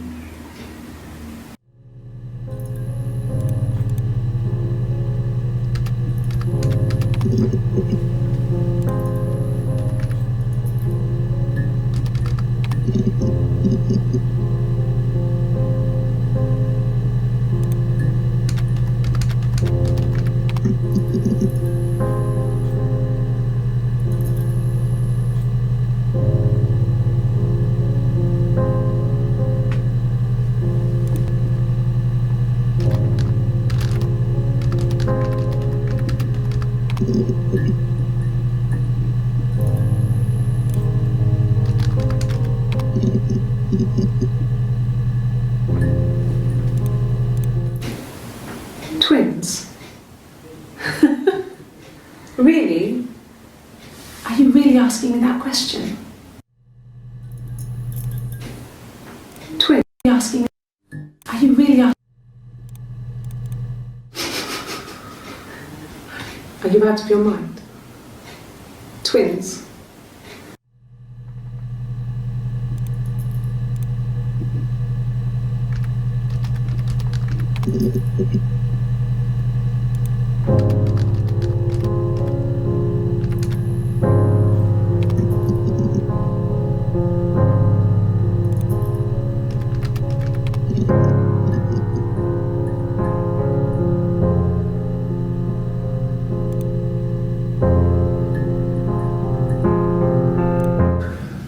It's like I told you before, I drove. I took the car and drove. I don't have my own car, but I have a spare set of keys. I just drove north. I wanted to think, put some space between me and them. Everything I told you before is true. I stopped at Glasgow. I was tired, exhausted. I pulled out and I hit a car. My car was okay, but I was worried about the baby, so I went to A&E to get the okay. Everything was fine. Slept in the car. When I woke, I tried to call Hannah from a payphone. She wasn't answering. And then I decided to drive back. I had decided that she was more important to me than Simon.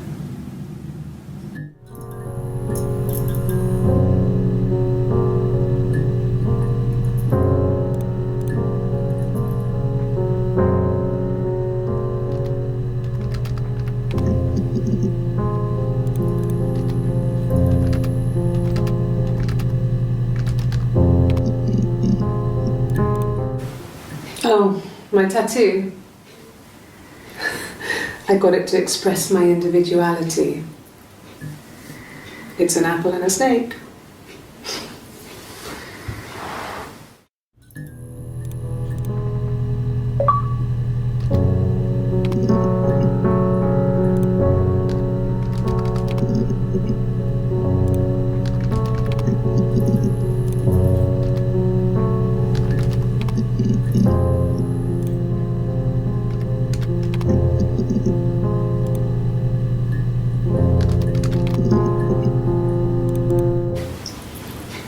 Okay, you got me.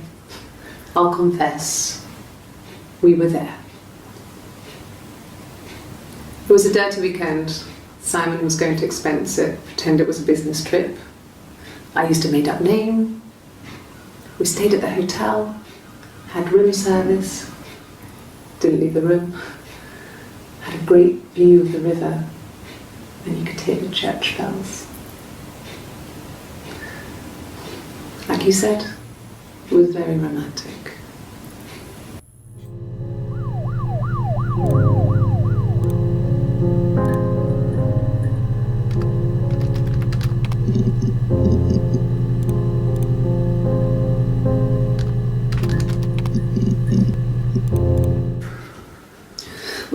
afford our own place. Simon dropped out of school, went full-time at the Glaziers. That was Eric's generosity. We moved in with his mum and dad. School, went full-time at the Glaziers. That was Eric's generosity.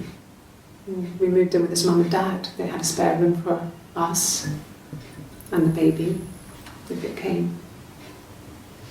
It was a nice change, time to myself, living there for those months, full of hope.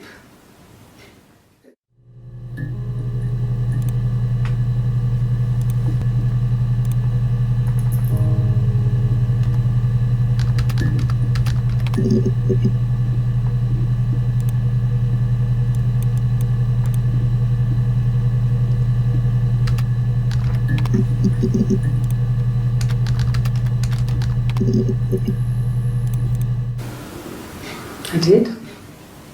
Well, we met when we were 17, both working at the Glaziers. No. The parents decided there would be a wedding. And after the wedding, Hannah moved in with his parents. There was no way I could follow, so we were separated again. I stayed in the attic. It was hard. It's like I suddenly didn't exist. I would sneak out, but in case anyone recognized me, I started wearing a wig. Hannah and I would meet up in the park. I was trying to get pregnant, but I couldn't. I couldn't do it with anyone we knew, so it was sex with strangers, drunk guys I'd met in clubs, parks and alleyways. I was 17. It felt like I was being punished. But it was Hannah who had betrayed us. I had to stop when one of the guys gave me an STD.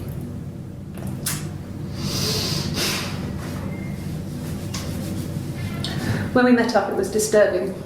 For the first time, my reflection, she didn't look like me. She was fatter, flushed. If anything, I was getting skinnier. I found it hard to look sometimes. We talked about what to do. Was it time to become our own people?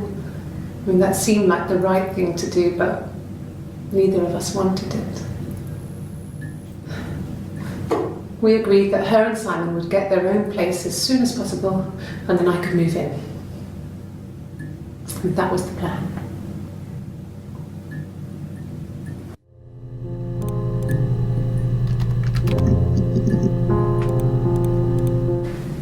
Then she told me she wanted to help more. She said I should move in with her. She would come clean with Simon about me. I was family, I couldn't have a baby in a bedsit. I told her I didn't want to tell Simon. Told her to wait for the time being.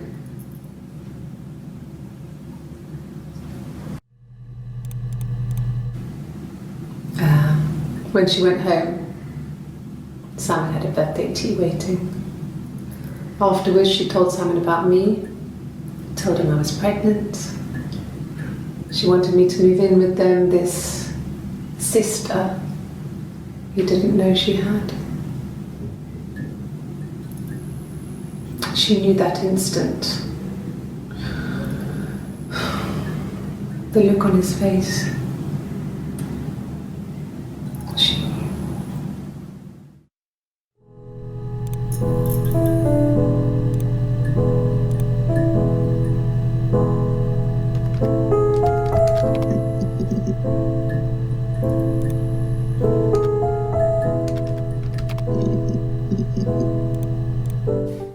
What if they were crazy? You hear about these crazy people all the time. Why would anyone who knew Simon want to kill him?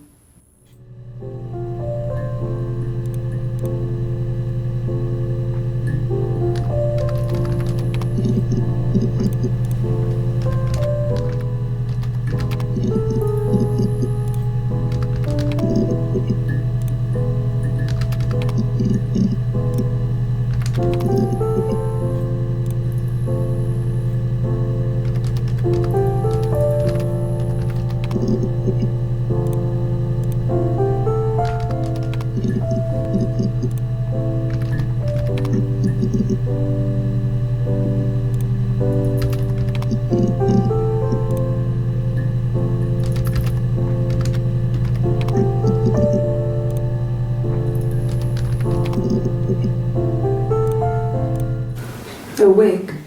You mean... What type of wig?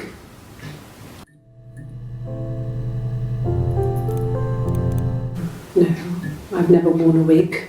What kind of wig? No, I've never worn a wig. What kind of wig? This other person doesn't exist.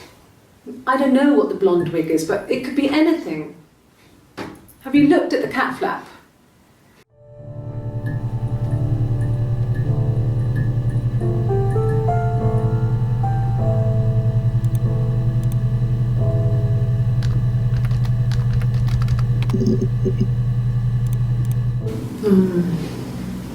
About 8 years back.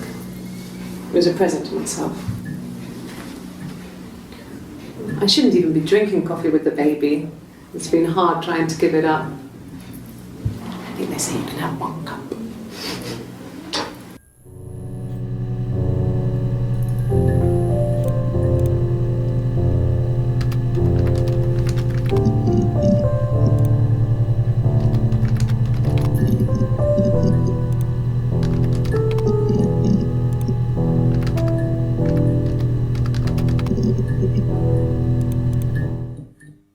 The mirror. I can't remember. I put it somewhere safe. Upstairs, I think. I haven't looked at it since.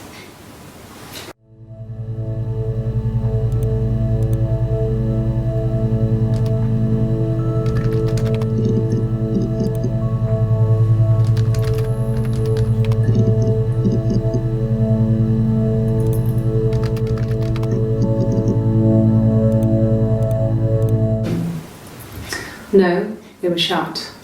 Most of the windows were really hard to open anyway. They're stifling. No, they were shut. Most of the windows were really hard to open anyway.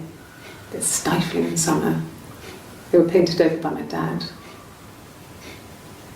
Could have left a door open accidentally.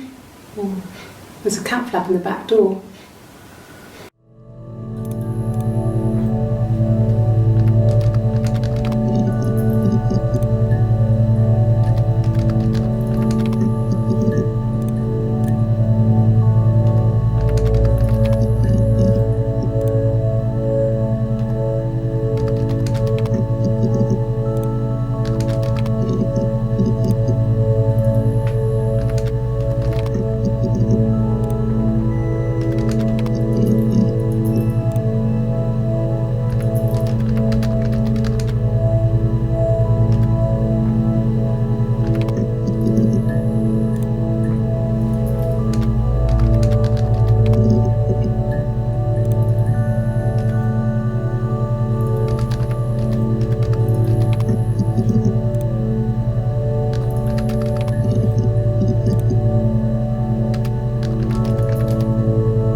So you want to eliminate me as a suspect? Okay. So you want to eliminate me as a suspect?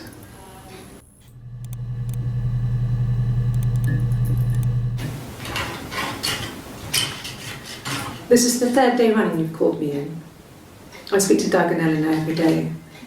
And they say you've been asking a lot of questions. About me. Should I be worried? Am I a suspect? That should eliminate me as a suspect. If I was in Glasgow, can't be in 2 places at once.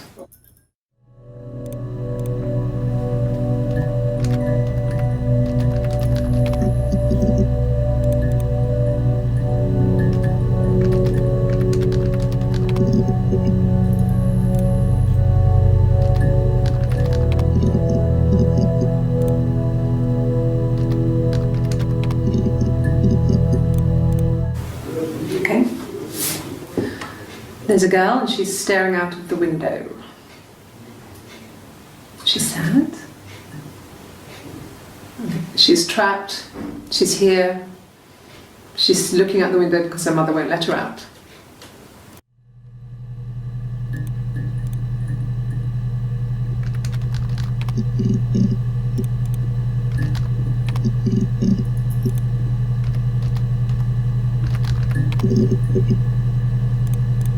A mobile phone? Yeah.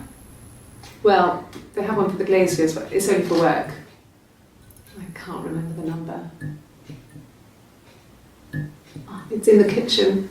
I saw it plugged into its charging cradle.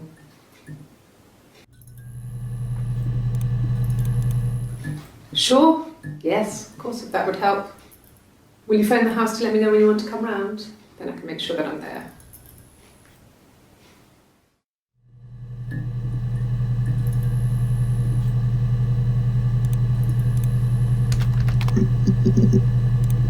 Yes. I always pull it shut and then lock the bigger lock with the key.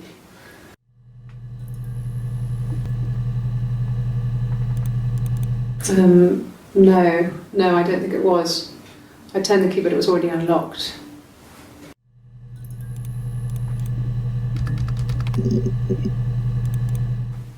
what did your wife do? She didn't kill you. You think I killed Simon because he was having an affair? Well, I didn't kill him. I wasn't even there. I was in Glasgow worrying about whether my baby was still growing inside me. I mean, why would I kill Simon? I loved him.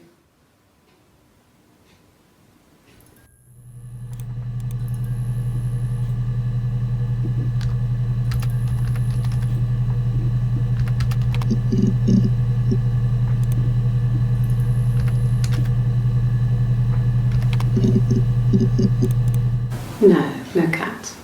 My parents had a cat before they died called Domino. It was this little black thing with white dots. And we never did anything about the cat for that, but if you were thin, you could maybe squeeze through it.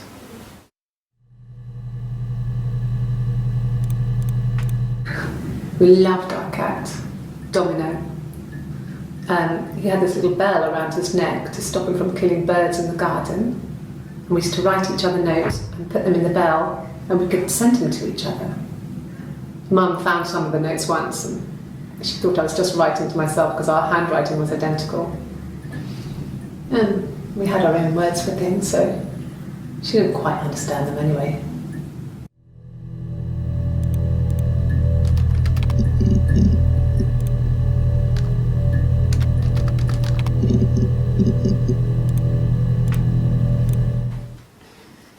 You want me to play something? Well, I'm not the world's greatest guitar player. Okay? Probably needs tuning. No, it's okay. How about a traditional ballad? Should be right up your street.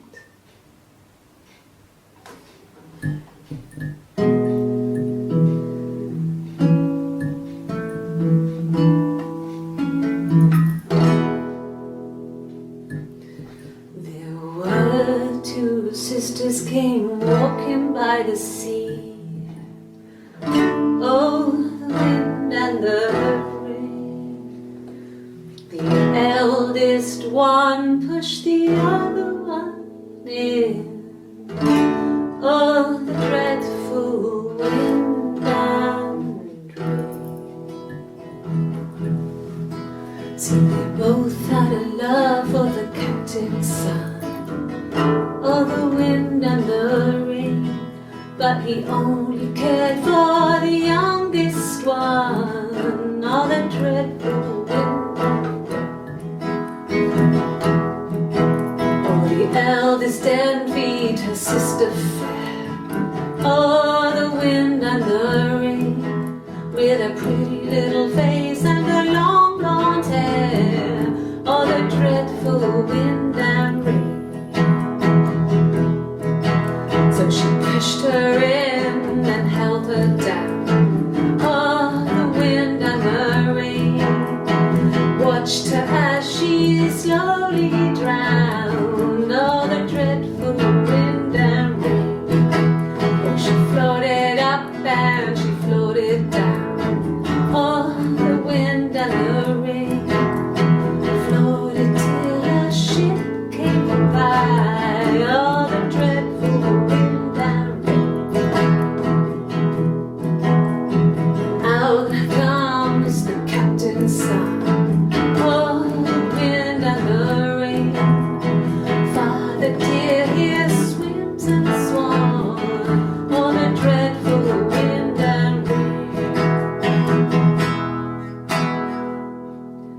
gets really weird, so I think that's a good place to stop.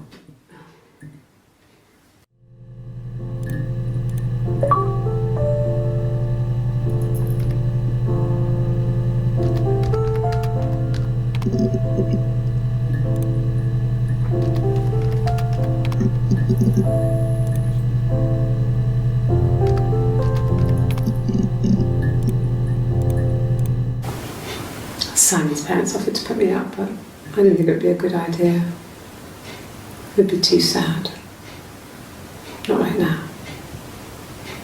I'm staying at a friend's.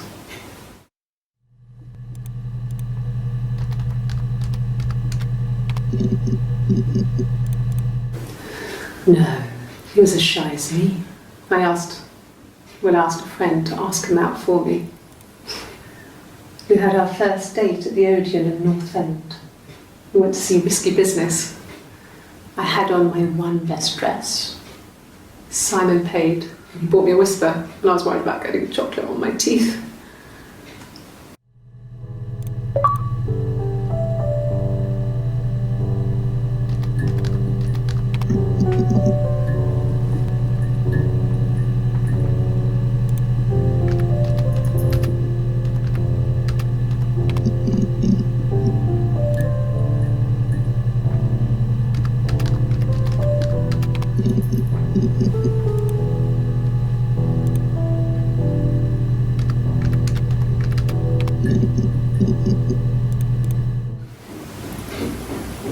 I wasn't in the house.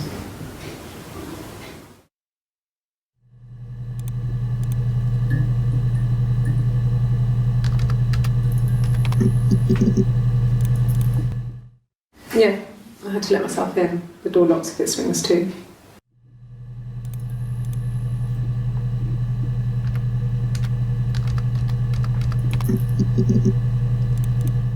An affair? Simon wasn't having an affair.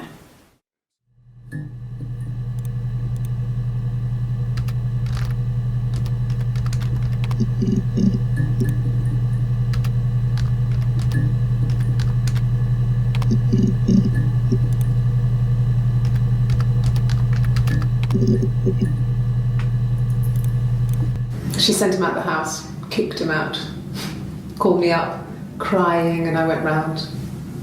I guess I had a feeling I could hear something was wrong in her voice, but I wasn't sure what it was. She called me sister on the phone. She never calls me that.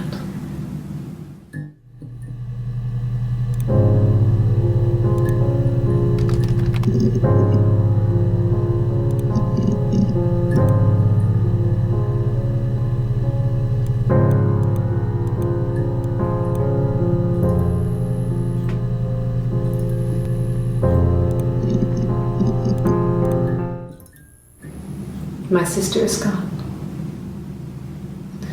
and she's never coming back.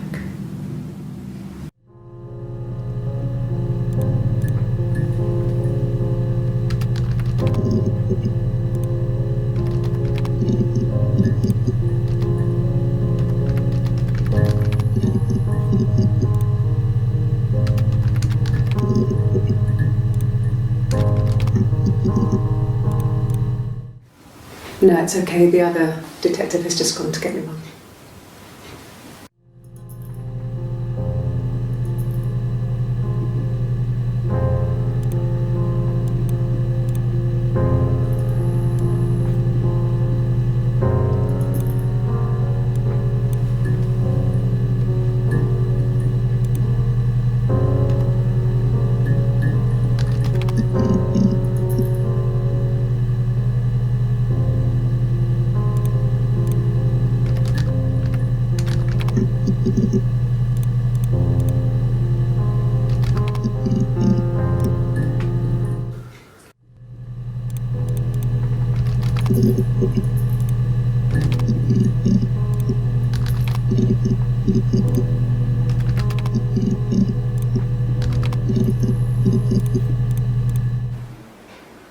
A black coffee, thanks. No sugar. Sweet enough as it is.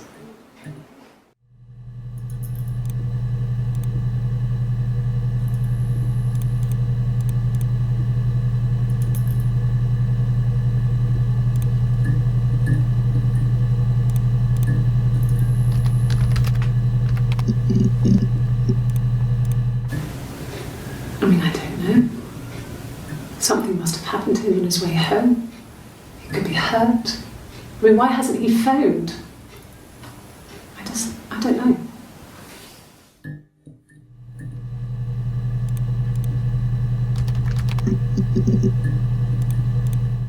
At the time they said it was poison, food poisoning. I mean, I felt so guilty. If I'd still been at home, maybe I could have done something. I don't know.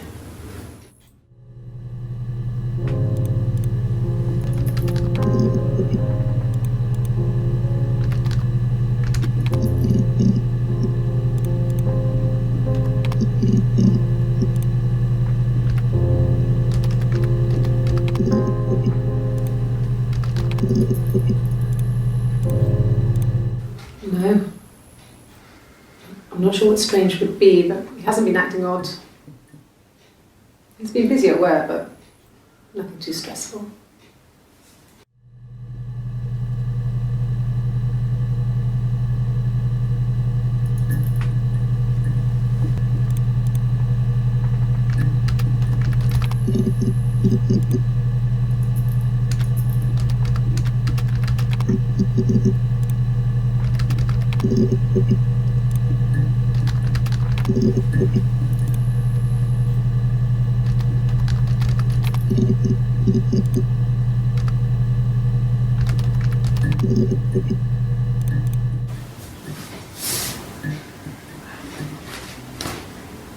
Okay, she's being chased. They're trying to catch her because she did something bad. I guess she broke the rules. Or maybe they think she did something bad. Maybe it wasn't her fault. She looks scared, not guilty. Maybe it was mistaken identity. Did they catch her there? I don't know.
My name.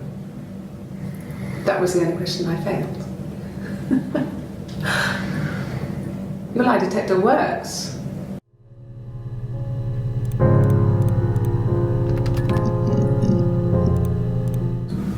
Yes, I'll take a lie detector test.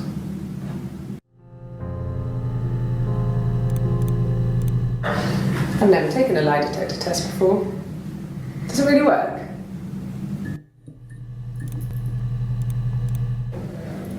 My name. That was the only question I failed. Your lie detector works.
Must think it's very cool that their dad is a police detective.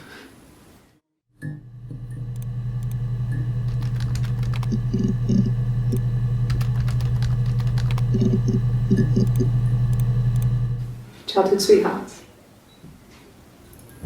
Something like that. Are you married, detective?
I think so.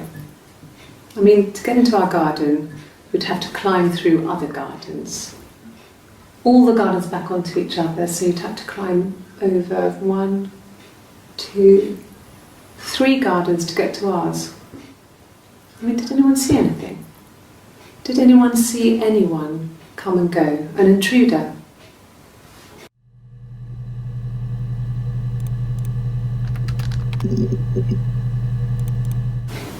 What about us?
Yeah. I mean, I was infertile. Thought I was. They told me I was infertile after the miscarriage because of complications.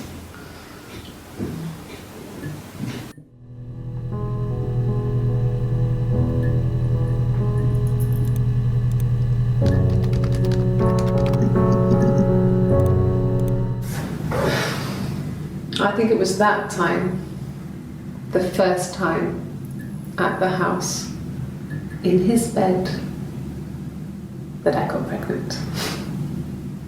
Amazing, right? This fucking magic sperm.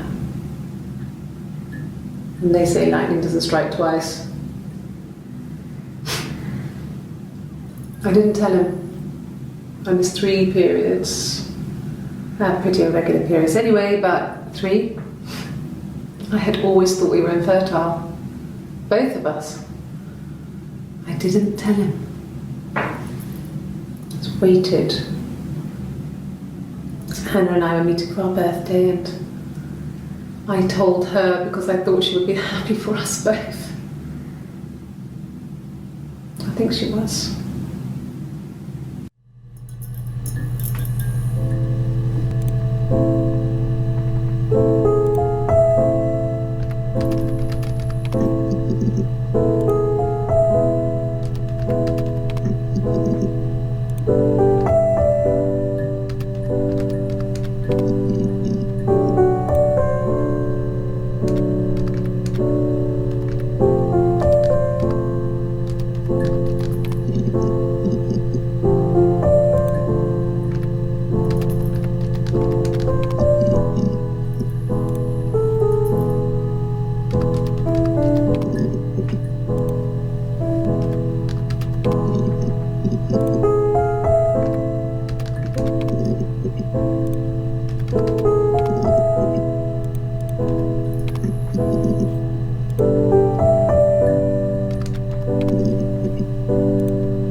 Yes. It was a shock to him. I mean, we never thought it was possible. I don't know what he... I mean, I hadn't decided whether to keep the baby. I wasn't really ready to talk to him about it.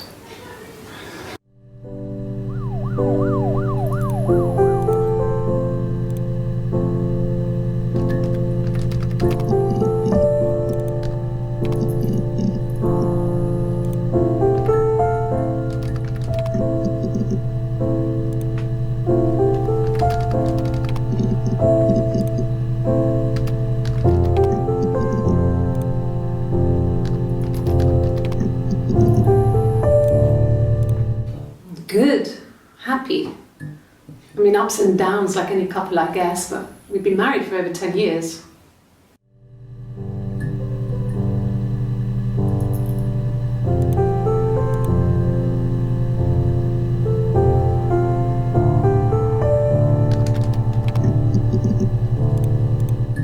Oh, tastes fine to me. As long as it's black and strong, I'm good. A cup of tea would be good, thanks. Just 1 sugar.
Could they have been my parents' fingerprints?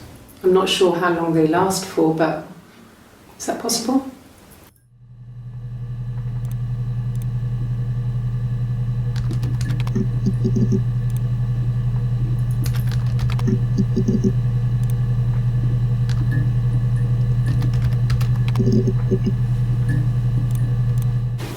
Black, no sugar. Thanks.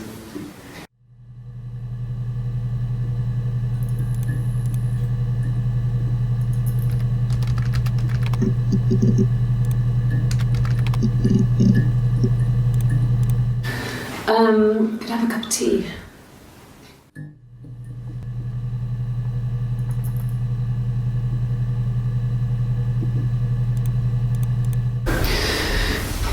Maybe a fresh cup of tea?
Thanks.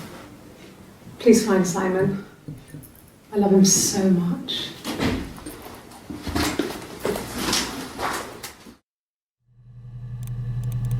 Just the one sugar. Thanks. Is that camera recording?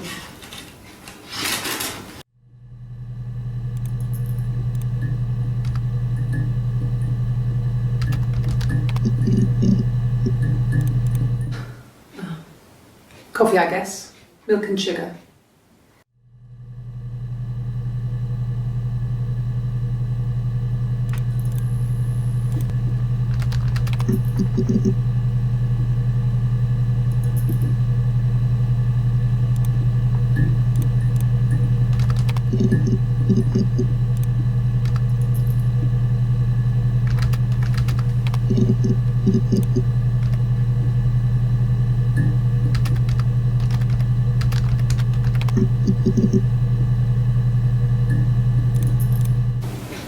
Fine.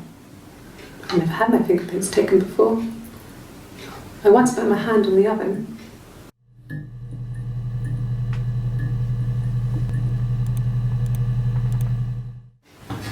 Fingerprints.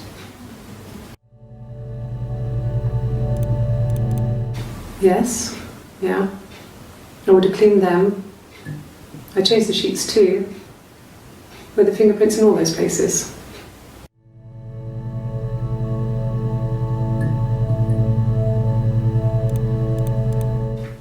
Really? Go on then. Take the cup. Run your fingerprints. They'll match. Fucking idiot.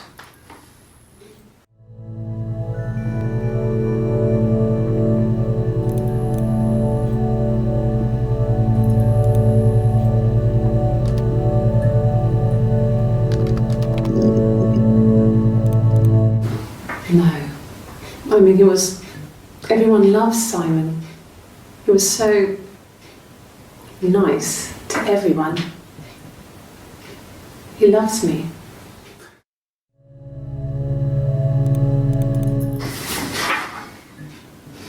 cute. You must love them very much. What ages are they?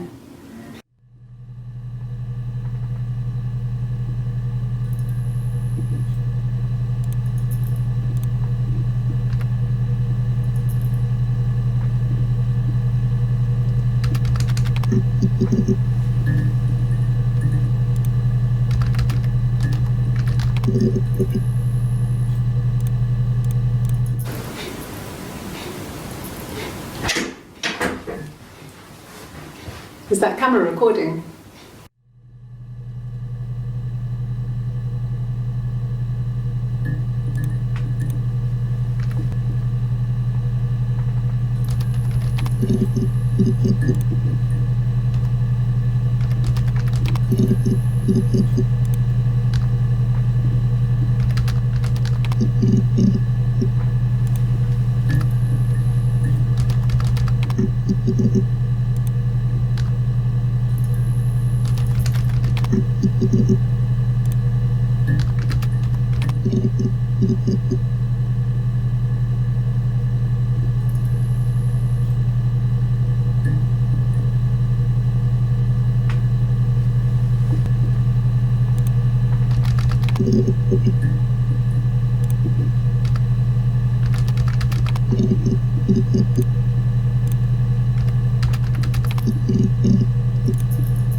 It lasted about 6 months. I tried to carry on, but everything was different. Hannah insisted I not pretend to be her around Simon, let alone sleep with him. We didn't share him like the others. The rules had changed. Me living in the attic had become weird in a way it hadn't been before.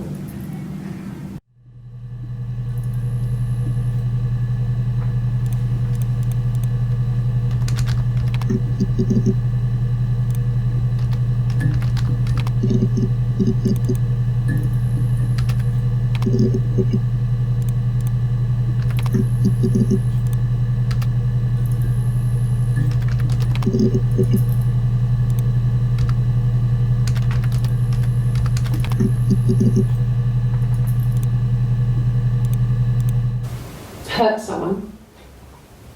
Yes. But everyone thinks that from time to time, right? You just want to lash out.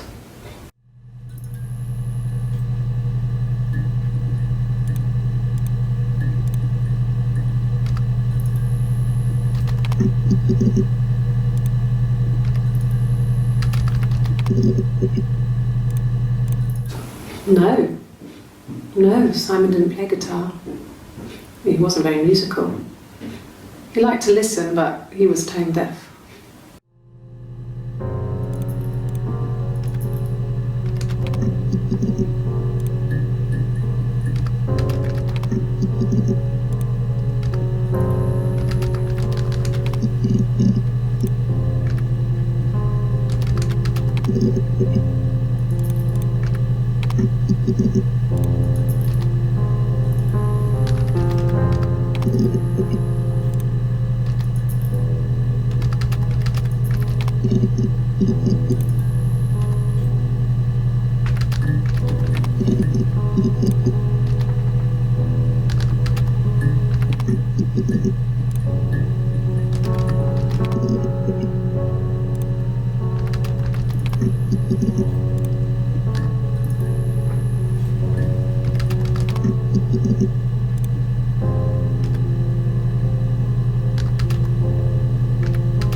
Suicide? No. I mean, he would never do anything like that. He is not the kind of person to do anything like that. I mean, to hurt himself? No.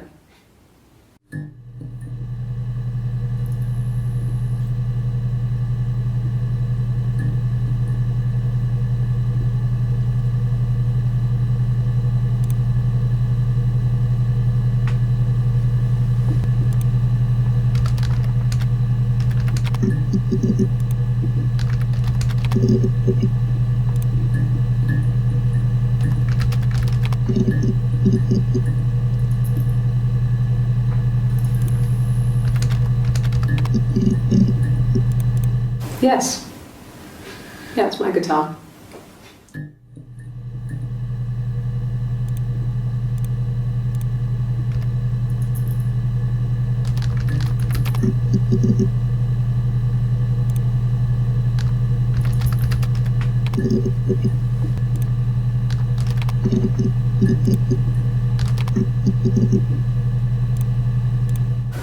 Okay, I'll try my best to remember.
It happened very quickly.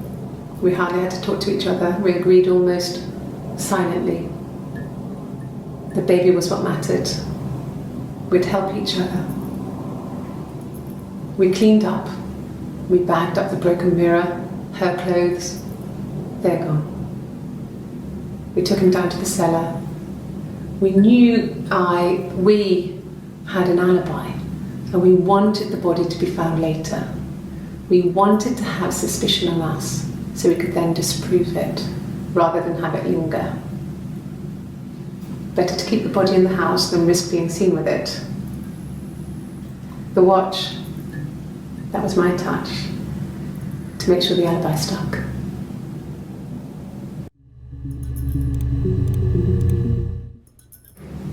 My sister is gone, and she's never coming back.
think when I drove back it was about 8 or something.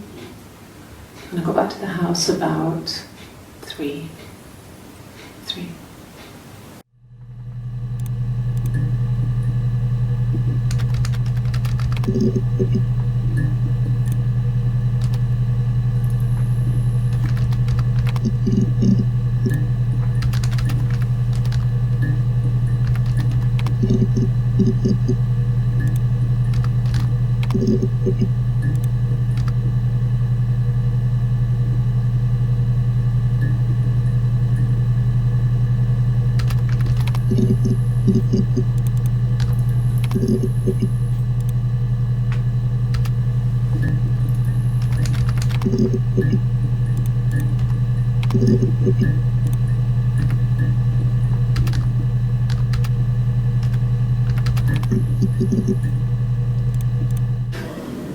You have children?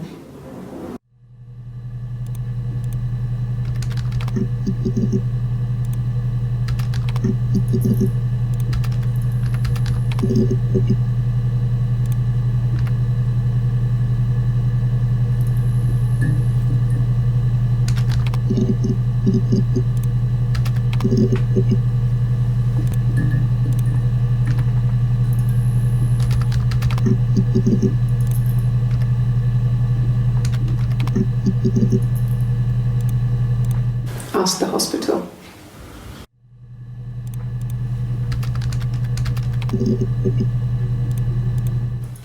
I don't see how it's hard. We've established I was in Glasgow when he was killed. You've spoken with the hospital.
In the bedroom?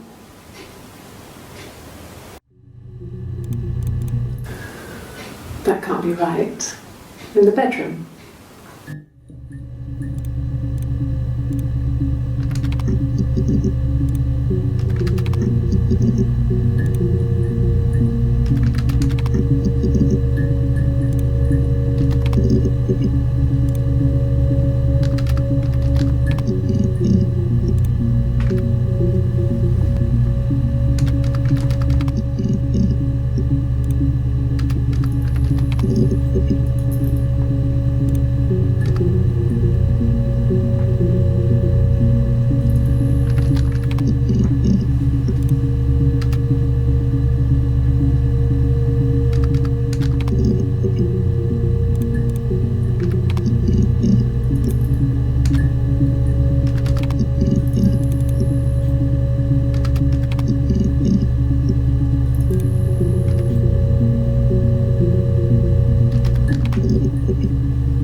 remember the ticket, of course.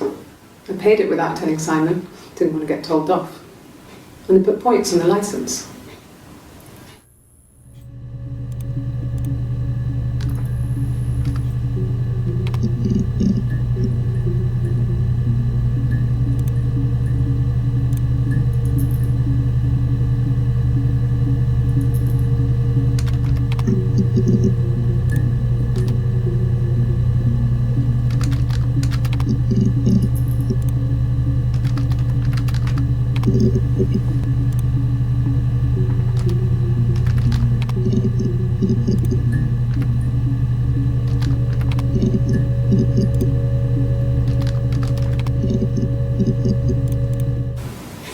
And the hotel said he was there?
No. No, he wasn't wearing his wedding ring.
take the stuff off now. Did I prove I'm innocent?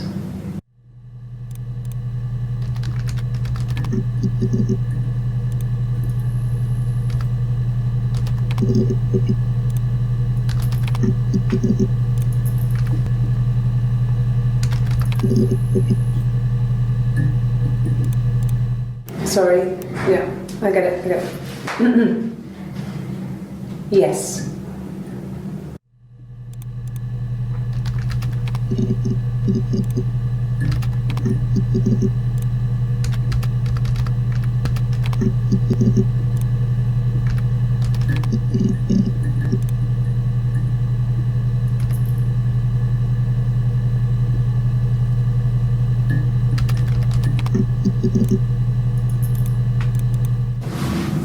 Yes, it was a cremation for the best. We both wore black and had veils, so it was easy. And after the funeral, everyone came back to the house. Hannah served up sandwiches, and I stayed out of sight.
Yes, this is it. He made it himself. It's a special one-off. He made it and decorated it. That's his thing. Where did you find it?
What kind of hairs?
Yes.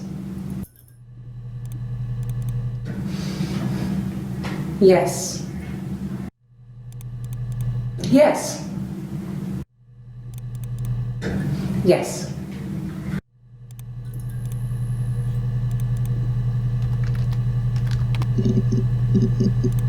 No. No. No. No.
No, Simon wasn't seeing another woman.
A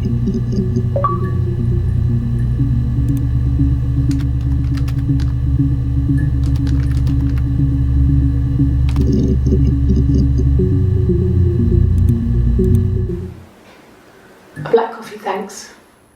No sugar. I'm sweet enough as it is.